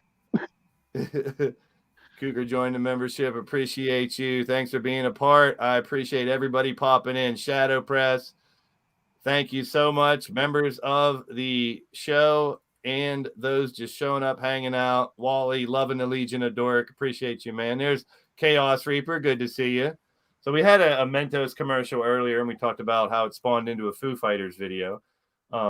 And I had to revisit. I found another good Mentos one. So if anyone out there that's watching has any clues, any ideas on some really fun, old school commercials, leave them in the comments below so I can grab them for the next Legion of Dork. We still got one more segment here, and we blasted, probably about 70 or more different sitcoms from the old days, some theme songs as well, and some fun commercials in between. But now we're going to get into handheld video games. I talked about some of just the little sports ones that I have here, all the way all the way back to good old Magic 8 Ball, things like that. So handheld games have come a long way. We'll jump right into it and show two more commercials that have the duet before we go to our final segment. So check out this really cool thing that just came out called the Game Boy. Wasn't humanly possible. But now you can have all the power and excitement of Nintendo right in the palm of your hand. Introducing Game Boy. It's portable, it's in stereo, and its games are interchangeable. Plus, Game Boy comes with the outrageous new game, Tetris. And for head-to-head competition, use the revolutionary video link and blow your opponent away. Game Boy, only from Nintendo. Now you're playing with power, portable power. My first question when it first came out was, do you have to blow into the cartridges to make them work? And they're smaller cartridges. Hi, Ivy. Ivy's live with us here on the Legion of Dork. We got one more commercial, one more video game commercial here before we head to our final segment. And let's check it out. Remember in this One video. thing I want to say. When he's talking, let him finish. Go ahead, every week I will be here. We love having you part of the show there, Ivy. You rock. One of the next video game segments that we'll probably cover will be this right here. And I believe this is one of the first commercials for Sega. Genesis does 16-bit arcade graphics. You can't do this on Nintendo. Genesis does 16-bit sports action. You can't do this on Nintendo. Genesis does. Genesis does. Genesis does. Genesis does. Genesis does. Get Joe Montana free, Pat Riley free, Buster Douglas free, Super Monaco GP free, or Collins free. What Nintendo don't? Buy a 16-bit Genesis system between now and October 31st and get an extra game. Didn't realize Genesis were a bunch of dicks. Yeah. You know what they do that Nintendo definitely doesn't?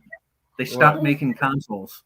Yeah, that's true. That's true. Very true. They're like, you can't do this on Nintendo, motherfuck you. They're like, here's a bunch of famous people. Look what we can do.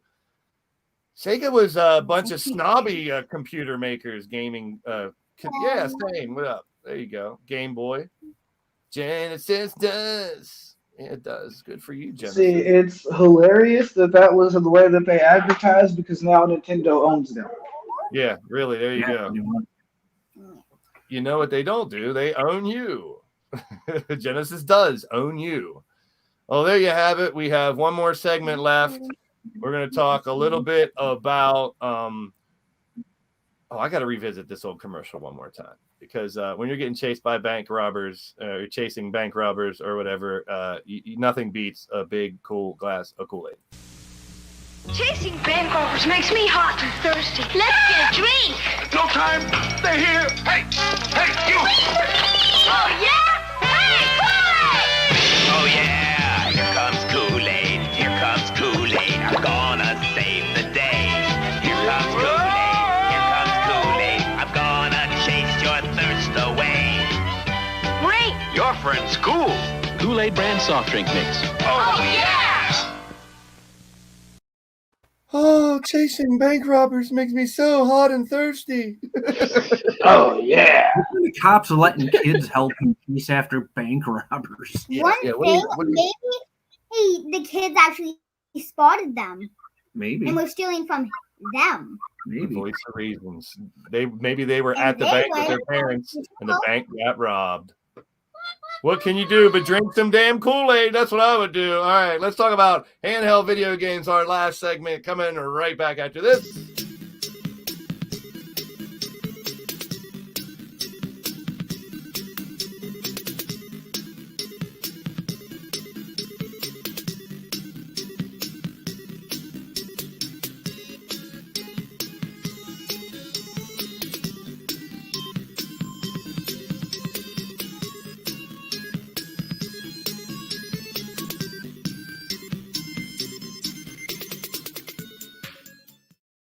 All right, we normally cover a video game system or something. This time around, we're just talking about the smaller handheld games that are out there, and I'm not talking about the shake weight. We're talking about handheld games that are like little video games. Yeah, that's what we're talking about. So I have a little slideshow, and we'll go back there, not in any real particular order, but kind of chronologically, if you will, but in different segments. So let's take a look at different ways that they've tried to put the video game in the palm of your hand.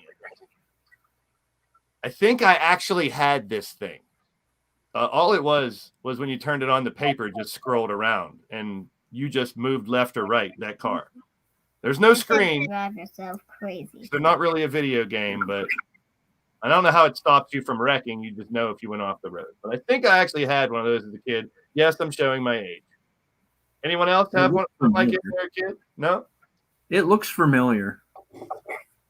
I may not have had it, but my older brothers might have. Yeah, I may not have had this exact one, but I know I had something that was just like that. I didn't have it, but I can say that I broke one. There you go. Well, that counts. That's an experience. Now, this is like a handheld little chess and checkerboard game or something. I had to get some old school in there just to show that they were making mini games even back in the day, 60s and 70s, into the 80s and now. Moving on to the next one, the Hungry Monster. This is like, it's made by Tandy, so I'm guessing it's probably around the Pac-Man days, and it could be a Pac-Man thing. And it probably doubles as precursor to Pac-Man. Yeah, it looks like you're a hungry monster probably going around eating the dots. I'm guessing just by looking at it. And I know Tandy made a bunch of computers as well as Texas Instruments and that down there. They had all the scientific calculators that I used to cheat in college were Tandy's, right? The ones with the big backs that came off, you can put your whole cheat sheet right under there. Yep, that's how I got through college. And Hungry Monster playing it all the time. I don't know what the hell this thing is, but it's one of the old first handheld video game things. Galaxy 2. I'm guessing you shoot something. Yeah, I've seen that in like videos and documentaries, but I've never played one. Yeah, it but came up in yeah, a bunch of things. Looks like it has a fisheye lens or something to try to make it look like you're closer or something inside of it. So kudos for the design. But these are before I don't even remember a lot of these ones. Blockbuster. Now I can guess what the game is because you just have the wheel at the bottom and you're trying to like Breakthrough. I think it was called on Atari or Nintendo. Little Tetris or whatever. Yeah, this is like this. Yeah, there it is. That's what it is. Just the ball bouncing around. You're breaking the things above you until you can get through. And Microvision. That looks old as hell. It looks like one of those old Zach Morris phones. This is going real old school. Sears Electronic Auto Race. That looks so high tech. You know, there's 8-bit games, 16-bit. I think this is like a 0.5-bit game. Yeah, I was gonna say like 1-bit, maybe 2 at most. It was pretty much just a red light, wasn't it? Yeah, exactly. That's kind of like the idea behind the ones like these, which will be coming up too. A lot of the sports ones. Before they actually got screens and LED screens and everything that we get now, we take advantage for a lot of it. Look at this thing. I remember this. I legit had this. I think I remember this. I broke one of those too. Once again, like a ribbon going around, basically, when you turn it on, based on the speed you have it at, and all you did was move left or right. You're the bottom car, the top cars will go flying by. And I think a red light came on when you went on top of one. So it did have some kind of sensor. High tech, baby. Digital Derby. It's probably worth like $1,000 if you have one in good condition now. Anybody remember Quiz Whiz? I do. I remember that. My older brother had one. It was a bunch of them. Vaguely. It was like before Trivial Pursuit, there was Quiz Whiz. And the only reason I remember it is because when we would take our vacation trips in a car for 4 or 5 hours, we would normally go buy a bunch of like handheld type of games. And this is one we had. The sports one, this was movie and TV. So I played games that weren't always just games. Anyone else? Ripper's in the house. Good to see you, Ripper. Anyone else out there remember Quiz Whiz except for me? I remember it. I know you said you remember it. I'm not saying you're nobody. Me and Cassie. Vaguely, but not really. Well, if you don't remember Quiz Whiz, you probably don't remember the Quiz Kid either. I'm not really sure. It looks like a damn calculator to me. But I think it did more than that.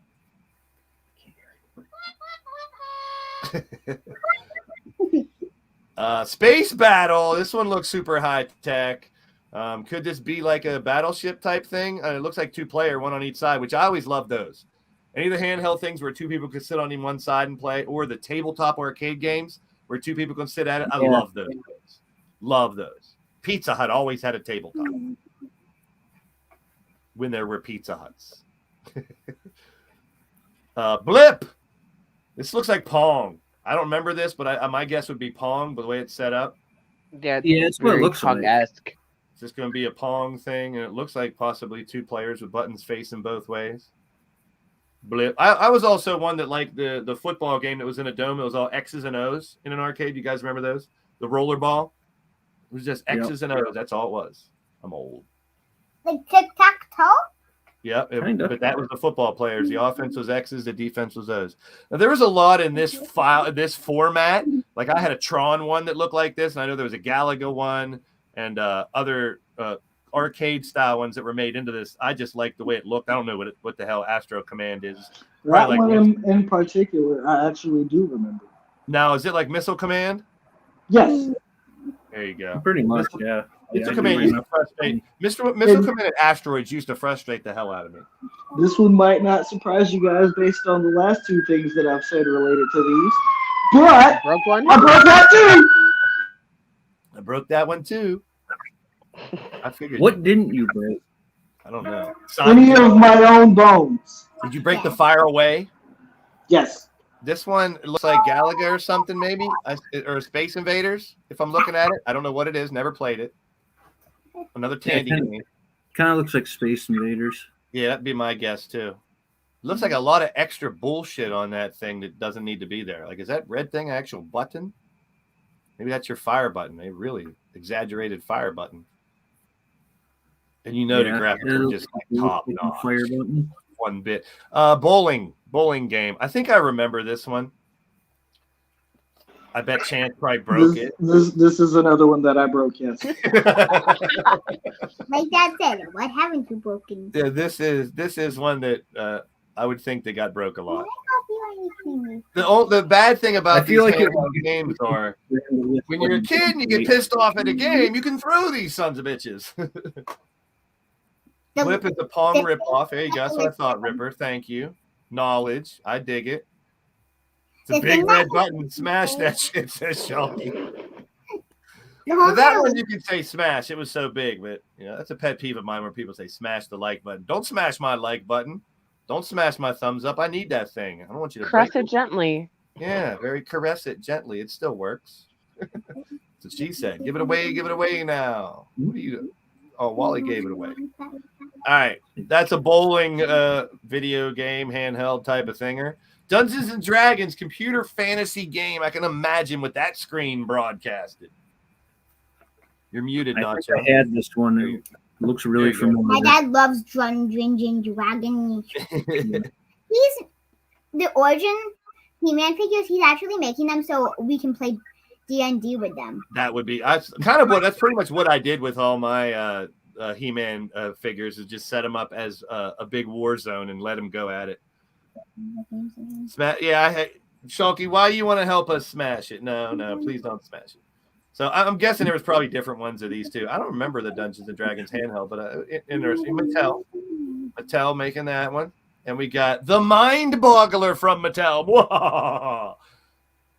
Psych. Here's another one that I broke. Psych, just a calculator. Calculator. This is like, ooh, look at this video game. Psych, it's just a calculator. We tricked you into math. Did you really break this before, Chance? What did it do, if you recall? Well, see, that's exactly why I broke it, because I didn't know what the hell I was doing. It was probably like unscrambled numbers, or I'm trying to figure out what a mind boggler would do with just have buttons of. It says 3, 4, or 5. There's a toggle for on and off, and 3, 4, and 5. So maybe 3, 4, or 5 people can play it. I don't know. There's a question button at the bottom that really worries me. Yeah, that's your homework for the next Legion of Dork live chat. Find out what the hell Mind Boggler is and what it did. This is a segment where, unlike your boy Blaise, normally coming in with notes about everything, I was very unprepared. All I had was the slideshow for the sitcoms. I figured handhelds would be a good one just to rummage through and look at all the wild and wacky things we used to put in our hands. If I remember that one correctly, it was like a decryptor where there was like a bunch of numbers that popped up and you had to try to like reorganize them in the correct order. But I didn't know, man. I was too young at the time, and it was one of those things where I was pushing buttons and it was making noises, and I was like, I don't get this. Smash! What about Sub Chase? Did you break this one? I don't remember this one, but I can imagine what it is. This one is one that I didn't actually know existed. Seems like it would be like Battleship. Yeah, it looks like Battleship. Like you're trying to figure out which quadrant or whatever to, dropping the bomb on them and blow them up. There you go. Sub Chase, people. Google that shit. Find out what it was. A Zelda watch. This one kept popping up, and I'm thinking, I had this. Did it have like multiple levels or something? It had to be pretty interesting. I mean, I know the graphics are going to be super basic, but Zelda. So what did you have? Was it an actual quest in there? There's up, down, left, and right buttons, and 2 on the right, so it's almost like a regular controller. I mean, it was like a really stripped down version of the original Zelda, basically. Like I never was able to beat it. I remember getting to the dragon a bunch of times, but never much further than that. See, I had a Transformer watch. It actually popped off and turned into a little robot.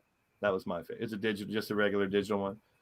Zelda watch, before the Apple Watch, kids, this is what we had on our hands sometimes, if you like to play. Anything pinball, I just found the first pinball one and picked it up. Anything pinball, I'm down for. Yeah, you can't go wrong with pinball. Any way, shape, or form, I will play pinball. I don't care how cheesy and corny it is, like old Atari, or if it's like a regular pinball machine or multi-level, any type of pinball I am down for. Big pinball fan. And when video game systems and stuff come out and they're like the free game is pinball and people are like, boo, I'm like, yay. Because I'll sit there and play pinball forever. Same with the arcades. I'm more at the pinball machine than I am the. I don't remember this one. Fabulous Fred. Anyone? It Looks seems like it Simon. would be like a Simon ripoff or a memory type of thing. Yeah. Good old Mego Corp, though. This is the ultimate electronic game, is what it says. So that doesn't help in the description. But no one knows Fabby Fred. I knew Fab Five Freddy, but I don't know who Fabulous Fred is. Yeah, I know Mego Corp, but I don't know this. Exactly what Nacho just said. Master Merlin. I did have a Merlin. Anybody remember Merlin? No. Don't remember Merlin. It was the same thing with the buttons and stuff. Kind of like a mixture of Simon type thing and memory and all that bullshit. Yeah. Didn't you have to like push the buttons so the red ones lit up into a specific pattern? I think there was a bunch of games with it. I think it was like more than just one way to play it. That's why, it was pretty damn cool. I don't remember all the details. I'm sure that was one of the games.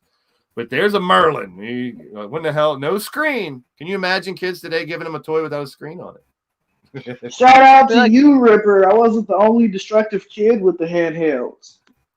Yeah. Electronic concentration. Psych, it's just a calculator. Gotcha. I actually remember this one. This one was just like a memory match game. Memory matching, yeah. One I would It seems like it would be a Simon thing. That's the cool ball. I think colored blocks. I was like beginning. It might all be, and then you fit and get it all back. Cute. I wonder what kind of battery. That one looked like it took D batteries. Here we go. Touch me.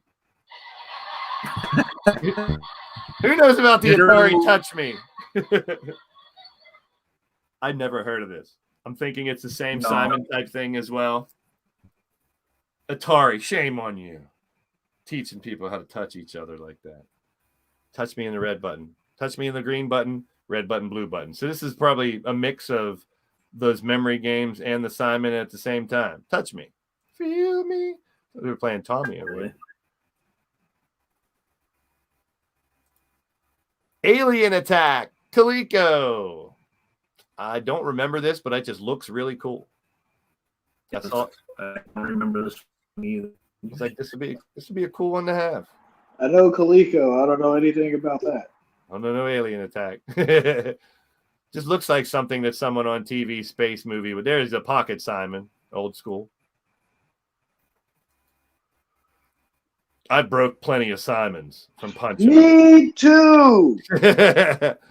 Now we get into the sport. I had the baseball one. Thing with Simons was you punched them once, the game's done. Because you can't play the game without one of the lights. Pretty much one punch and they're done. I had the baseball one too.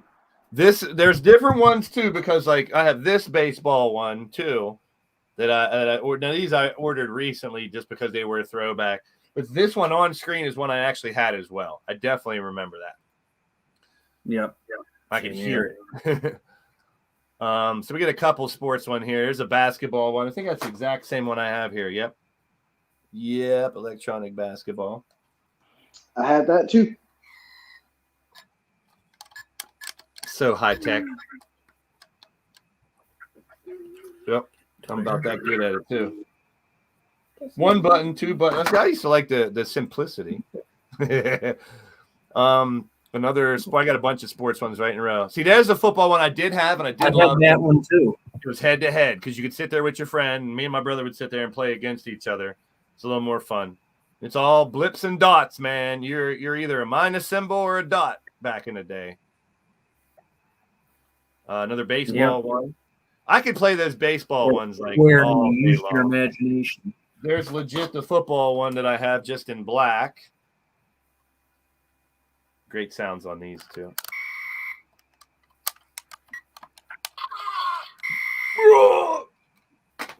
Football. They had so many of these. I had to just trim it down to a couple of each. There's a basketball one. I definitely had that one too. And it was beat to hell, I remember. I don't know how it was still hanging together. I didn't break it, but it looked like it was really used and probably thrown. I had one of those that I personally didn't break, but it was broken when I got it. But like it wasn't broken in the sense that it didn't work. It was broken in the sense that buttons were missing. Yeah. So it was difficult to play. But I broke it. I could just looking at the form factor, the way it's shaped, I'm like, yes, I remember having that in my hand for hours upon hours playing those games. And I would have tournaments and whatnot. Now this one I don't remember, but it looks like a multi-sports game thing. Select the game machine. It says Space Invaders on the bottom, so maybe it's just. I'm sure it's more than one game. It seems though when it says select the game. Select the game, but you only get Space Invaders. The Space Invaders thing looks like it might be like a card or something. Possibly, yeah, maybe. Now that you mention that, it could be. See, this one I knew nothing about N-Tex. I don't know what you're trying to do, N-Tex, but you ain't no ColecoVision or Nintendo, obviously. You ain't no. Look at this one. That one's just asking to be broken. You got the little light bulbs that'll light up for each base, and I think. No, those aren't even type of pitch. That one looks real clunky. Micro electronics. This one, another one that laying down form factor I was talking about. Like I had the Tron that looked like this. I don't know what Caveman was, but I just like the way those looked. There was a lot of them that were made just like that. Yeah, I don't remember this one. If you look for stuff like that now on eBay and stuff, it's expensive. It's number one, it's hard to find because there's not a lot of it out there at all, like you'd think. The problem is where the place where a lot of this type of stuff isn't online. It's at people's yard sales and stuff are put away probably. They're thrown away. I don't remember this one either, but it looks really cool. It looks like a watch at first. I was like, it's a big watch. That Super Sports, I'm guessing the screen in the middle, you can pick different sports. It's head to head too, because you got two sides. Wildfire looks like a pinball game. Yeah. It was, and me and my brother had one when we were little. Really? Yeah. That's one I kind of wish I would have had because it looks like a fun little game I could play forever.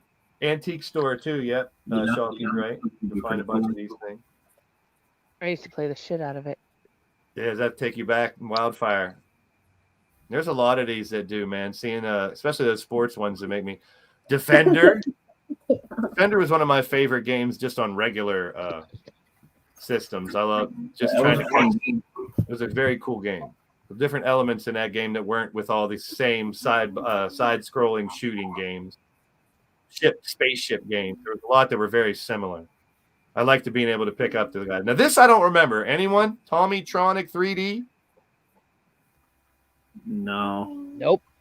It looks like a half-assed version of the Virtual Boy. Yeah, that's way before my time, yo. It looks like a Viewmaster mixed with.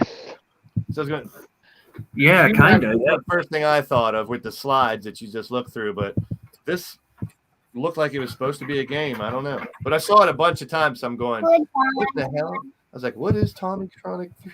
I don't know. Something obviously must not have taken off. So here's a little Game & Watch Nintendo Super Mario's. We're getting into some of the somewhat newer little handheld things. I had a few of the Game & Watches. Now there's a lot of these that I don't know what they call it, but the type of screen is very similar on the next like couple in a row that I lumped them together. I don't know if there's a name above. Aren't they like LCD screens or something like that? Yeah. Cause see, same thing with the Zelda one. Yeah. You can see that the basic black and white or grayscale, no color. But there's the same one there where you're just moving little things around here and there, like not a complete screen, but I'm not sure what they're called. This is in our Game & Watch here. Octopus. Stay alive from the octopus, I guess. Now here's some tigers. We'll get into some of the tigers. Got a bunch of them. Here's Simon's Quest. Oh yeah, Tiger knows a lot of games. Yeah, there's a couple of really shitty. Once you start getting into the tigers, where you'll start getting into a lot of the stuff that I broke. Here's real good. It didn't take much. One little poke of the finger I don't know. I wish I would have looked into the type of screens we're into here, but like a too hard of a press fucks up the pixels, and your games are ruined when there are these little grayscale things like the original Game Boy, which we're going to get to soon too. Kind of all in that same mold. There's a Tiger Terminator. This one I kind of remember for some reason, maybe because a lot of them are the same way. You're just at the bottom scrolling left and right, shooting up at whatever's crossing in front of you for a bunch of these. But I think I have a couple with like a bunch of tigers on here too. There's a Sonic. I remember that. I had both of those. There you go. So there's a racing one. There's a Turtles, Frogger, Simpsons, Beaver and Butt Plug. Yeah, they were LCD screens, Blaise. I Googled it quick. LCD? LCD. They're the first type of, not like LED and what we see nowadays, but LCD, the first ones. Yes, that's what it is. So we got Batman there, Sonic, Simpsons, Sprint is a. I had a lot of these. So there's a Spider-Man one. There's that Terminator My parents one. were cheap like that. I had more than half of the ones that are currently on the screen. It does look like a Viewmaster, says Ripper from that last one. Here, I got one more with a whole bunch of them on it. And these were pretty inexpensive. I mean, they're not, what were they, around 10, 15, 20 bucks at the most? Yeah, back then. Yeah, they were about 10, 15. Mortal Kombat, I broke that one at least like 4 different times. I remember the Jordan Bird one. Hell, I had a Jordan Bird floppy disk for my Commodore 64. But the Tiger ones, very cool. Tons of them. There's virtually hundreds of them. Like I want to say that they had.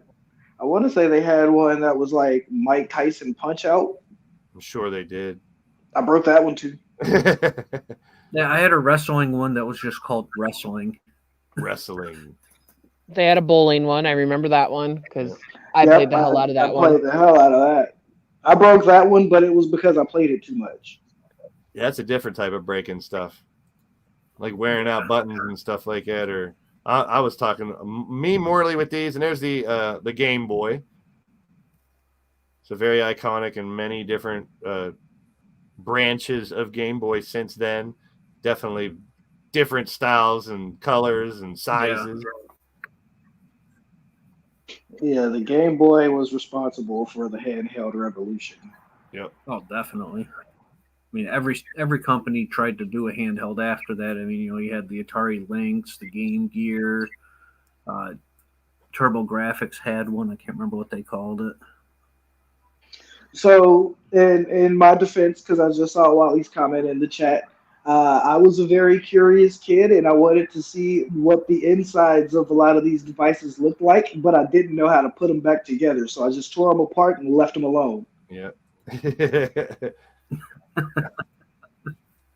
Beavis and Butthead. We got a lot of Game Boy too. I mean, it's kind of weird because nowadays it's let's see how many games can cram into one thing, where this was buy each individual game, which I get the marketing end of it, but it was so, and the Game Boy, just to be able to take your system that you were playing on your, granted it's different back then because you were playing on a big, huge TV, not a flat screen, something that ain't moving and going nowhere. You don't get to use it all the time because there's only 1 or 2 in the house. So now if you have a Game Boy, you could take that shit wherever you went. My brother had one. I never bought one just because I just played his whenever he had.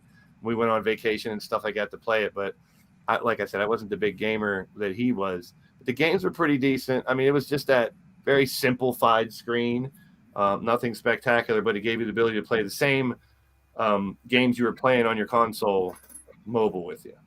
And it, like he said, did change handheld and digital games. And then we had the Pokemon takeover, which made it so where no child would ever do anything away from Pokemon ever again. Yeah. So this is a DS? Is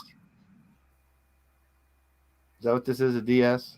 Yes, the Nintendo DS. Yeah. Now, these tried to take the Game Boy to another level. I mean, you had more games and stuff, and the touch screen, which is kind of just like a middle version of like a mini laptop, but not really for gaming. Same thing. It wasn't the best graphics, very low end compared to what you got on your actual console, but you got the ability to take it with you. And there were shit tons of different DSs, hasn't there been? Yeah, they made like 4 or 5 different iterations of it. It was like the the best way that they got to try to put the console in your hand until they made the Switch. Yeah, obviously the Switch would be the one to talk about now to close it all out. This is the last slide, but that kind of brings it all full circle. Game Gear. Yeah, there ended up being a handful of them because they caught on, but we go from this, our first one, to things like the Switch and things now. It's pretty amazing. So handheld video games on. Sorry. There we go. Somebody say something, or is that an echo? Nacho was talking about the Switch for half a second. Oh, the Switch! My bad. Yeah. I hit the wrong switch. So I'm not really familiar with the Switch. Like, tell me a little bit about what makes it different or better. Chancey, you have you know about a Switch at all? So the Switch is like, honestly, the reason why it's named a Switch is because you can switch it from a regular console to a handheld. They have like a little base. You're playing on your TV. Gotcha. Yep. They've got a little base for it that you can use, so that way you can actually treat it like a console, but then like you can take it off of the base and put your little, what they call it, joysticks or whatever. I forgot what the actual term for it is, but you put the joysticks off to the side. Joy-Con. Just put those onto the side of it to turn it into a handheld. See, that's so the evolution. Yeah, and if you don't like those, they sell a pro controller for it. Really? So you can put a real controller. Gotcha. Yep.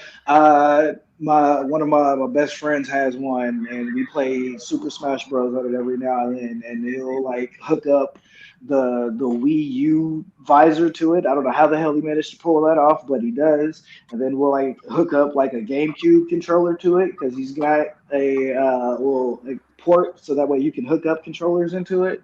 It's wild.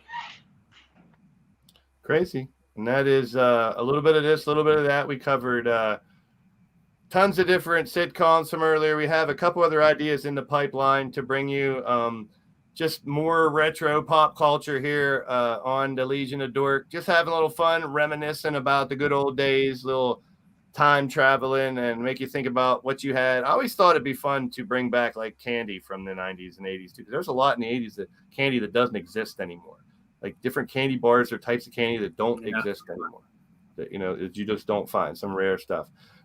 So all kinds of, we go TV, video games, toys, comic books. And we found a different group to cover each time and just try to keep it fun for you guys out there. So I hope you enjoyed it. Make sure you guys hit that thumbs up if you haven't already, and join the Legion of Dork. Make sure you subscribe to the channel. We'll be back in the very near future with another episode.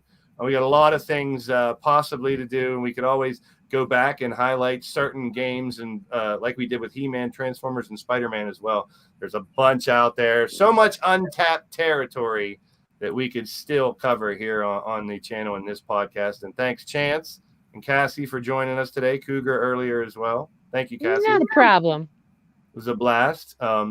Make sure you guys check out Cassie's channel here on YouTube as well. Gaming, mostly on a late night. Mostly tons of fun as well.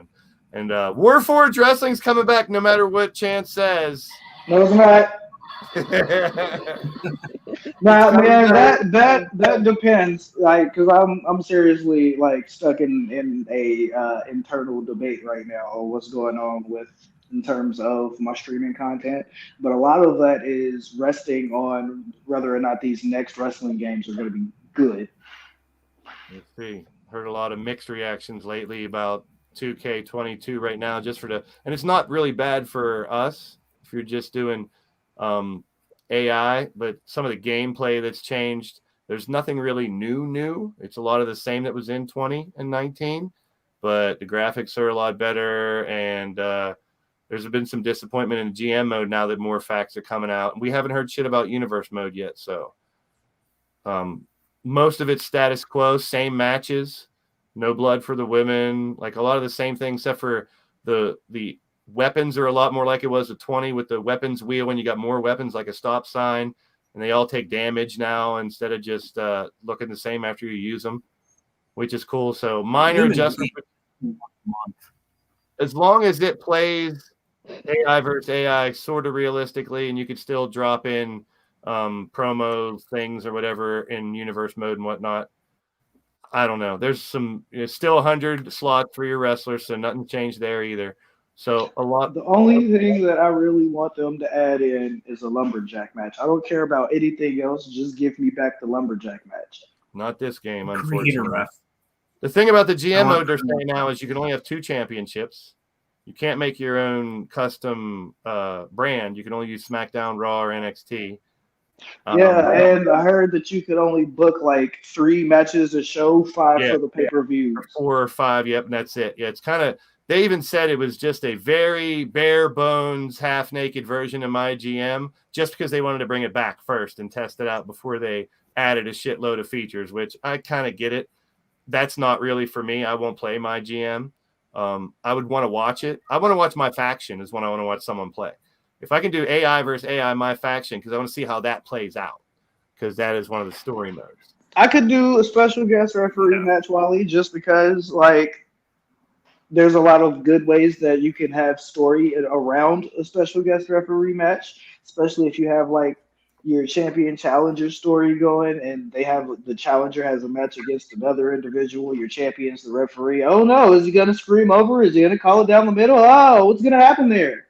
Yeah, that would be one that should be relatively easy for them to do as developers to give us. But it didn't happen in this game. The match list is the one that just some people are now they're saying, they played an abbreviated version. They don't know if it's the final cut, but I don't see them adding match types at the very end. That sounds like something. Yeah, I don't see that happening at all. All the match types are the same. There is it's crazy to me. Mixed tag. We will have mixed tag, so that's a little different than 19. It's crazy to me that, like, they're just like, yep, this is what we got. This is what we've been having, when, like, a lot of these matches were in previous iterations of these games. Like, granted, though, it's a different developer, but, like, it's not that hard. Yeah. We've had it before. I've watched a lot of freaking videos on this game, and now that it's 2 weeks away, it's about time to really start getting ready for it, especially to move everything over like an eFed like we do here on this channel. Is creating all the new arenas. Like, I can't just copy those over. And whether even setting up like an entrance in the same way is the same or whatever, we don't know yet. So Creative Suite hasn't been covered much at all. And that's supposedly, and I don't know if this is actually the way that they mean it, but supposedly the new gen console versions of it is supposed to have some sort of backwards compatibility in terms of like data. I don't take that like directly. This is just some shit that I've been hearing people say about it, but like it's all speculation. But whether or not you might be able to just upload shit like your arenas and do it into the new games, like supposedly that's a capability that the PS5 and the Xbox Series X is supposed to have. I think that's a load of bullshit. I think they're getting the cross-gen mixed up. Yeah. And that's where that's coming from. But I've been hearing shit around that. I would consider myself an expert in any of this stuff, but just knowing computers a little bit, thinking how they could make a file that worked on 2019's game work on this game shouldn't be too hard if it's already up in the little cloud that they have that we've uploaded it to, Community Creations. Like for them to be able to tap into an older Community Creations doesn't seem too far-fetched to me. If anything, it could work just like the old Madden and NCAA setup, where like if you had your career that you built, like if you had Madden from 17 and you picked up Madden from 18, or you had NCAA 17 and picked up Madden 18, you could import the character that you created for your career into the newer seasons. Yeah. So like that wouldn't be that difficult to implement, but it would also like that would be a big thing for like the shit that we do, because that's a lot of different things that you're trying to import. No, I would want some simple things too. I was thinking like what kind of things could be added. Cut and paste tag teams in and out of universe modes. One thing I would definitely love, because it takes forever to create a damn tag team. There was some I already talked about wanting to be able to put cutscenes in universe mode. I haven't talked about universe mode. I'm one of those guys that if it's been on WWE TV, it could be on this game. So that's one thing. We are getting a Thunderdome, so you can do the virtual audience. That's different. But above and beyond that, there's not a whole lot considered different. There was something else that I was considering. I can't remember what it was. Nothing real out of the ordinary. I'm not asking for a ton. I just want. I mean, I know the graphics are going to be a lot better, and the gameplay needs to be realistic. Like all those sliders we set before on trying to make this 19 game like semi-realistic to a real match when it is AI versus AI. So who knows? When I do actually pick that up, that's the first thing that I'm gonna fuck around with is the sliders. After like 2 or 3 days of me getting used to the controls and shit. But yeah, that's the first thing I'm gonna fuck with is the sliders. So if you need some, once you got like give me about a week or so, and then reach out to me, and I'll let you know what's going on like realistic sliders. If you haven't already found some for yourself, anybody out there. Yeah, normally like there's dudes out there that'll start doing those videos, but not right away. But just the creation stuff is going to take a while right off the bat. And I don't know. I got faith it's going to be more solid or level, I guess you could say, without going into how bad 20 was. I think it has to be, but I don't think it's going to come with a shit ton of bells and whistles like we'd hope, like war games and guest referees and. I just want them to keep the little glitches where people levitate and eliminate themselves from Royal Rumble. Yeah, that's they'll all I have want. wacky glitches. Yeah, I kind of expect those. I mean, they'll have a day one patch, so I'm sure there'll be an update the first day to fix whatever they find right away. And I do plan on streaming it before I even test it. The first thing I'm going to do is go live with it and see what happens. So as soon as my download is complete, I'm going live and just playing it, and we're going to see what happens. So that's my plan for it. And that'll be on the 8th, which is, I believe, a Tuesday anyway, a day I would have been live. So I'll just be live earlier that day as soon as I can download it.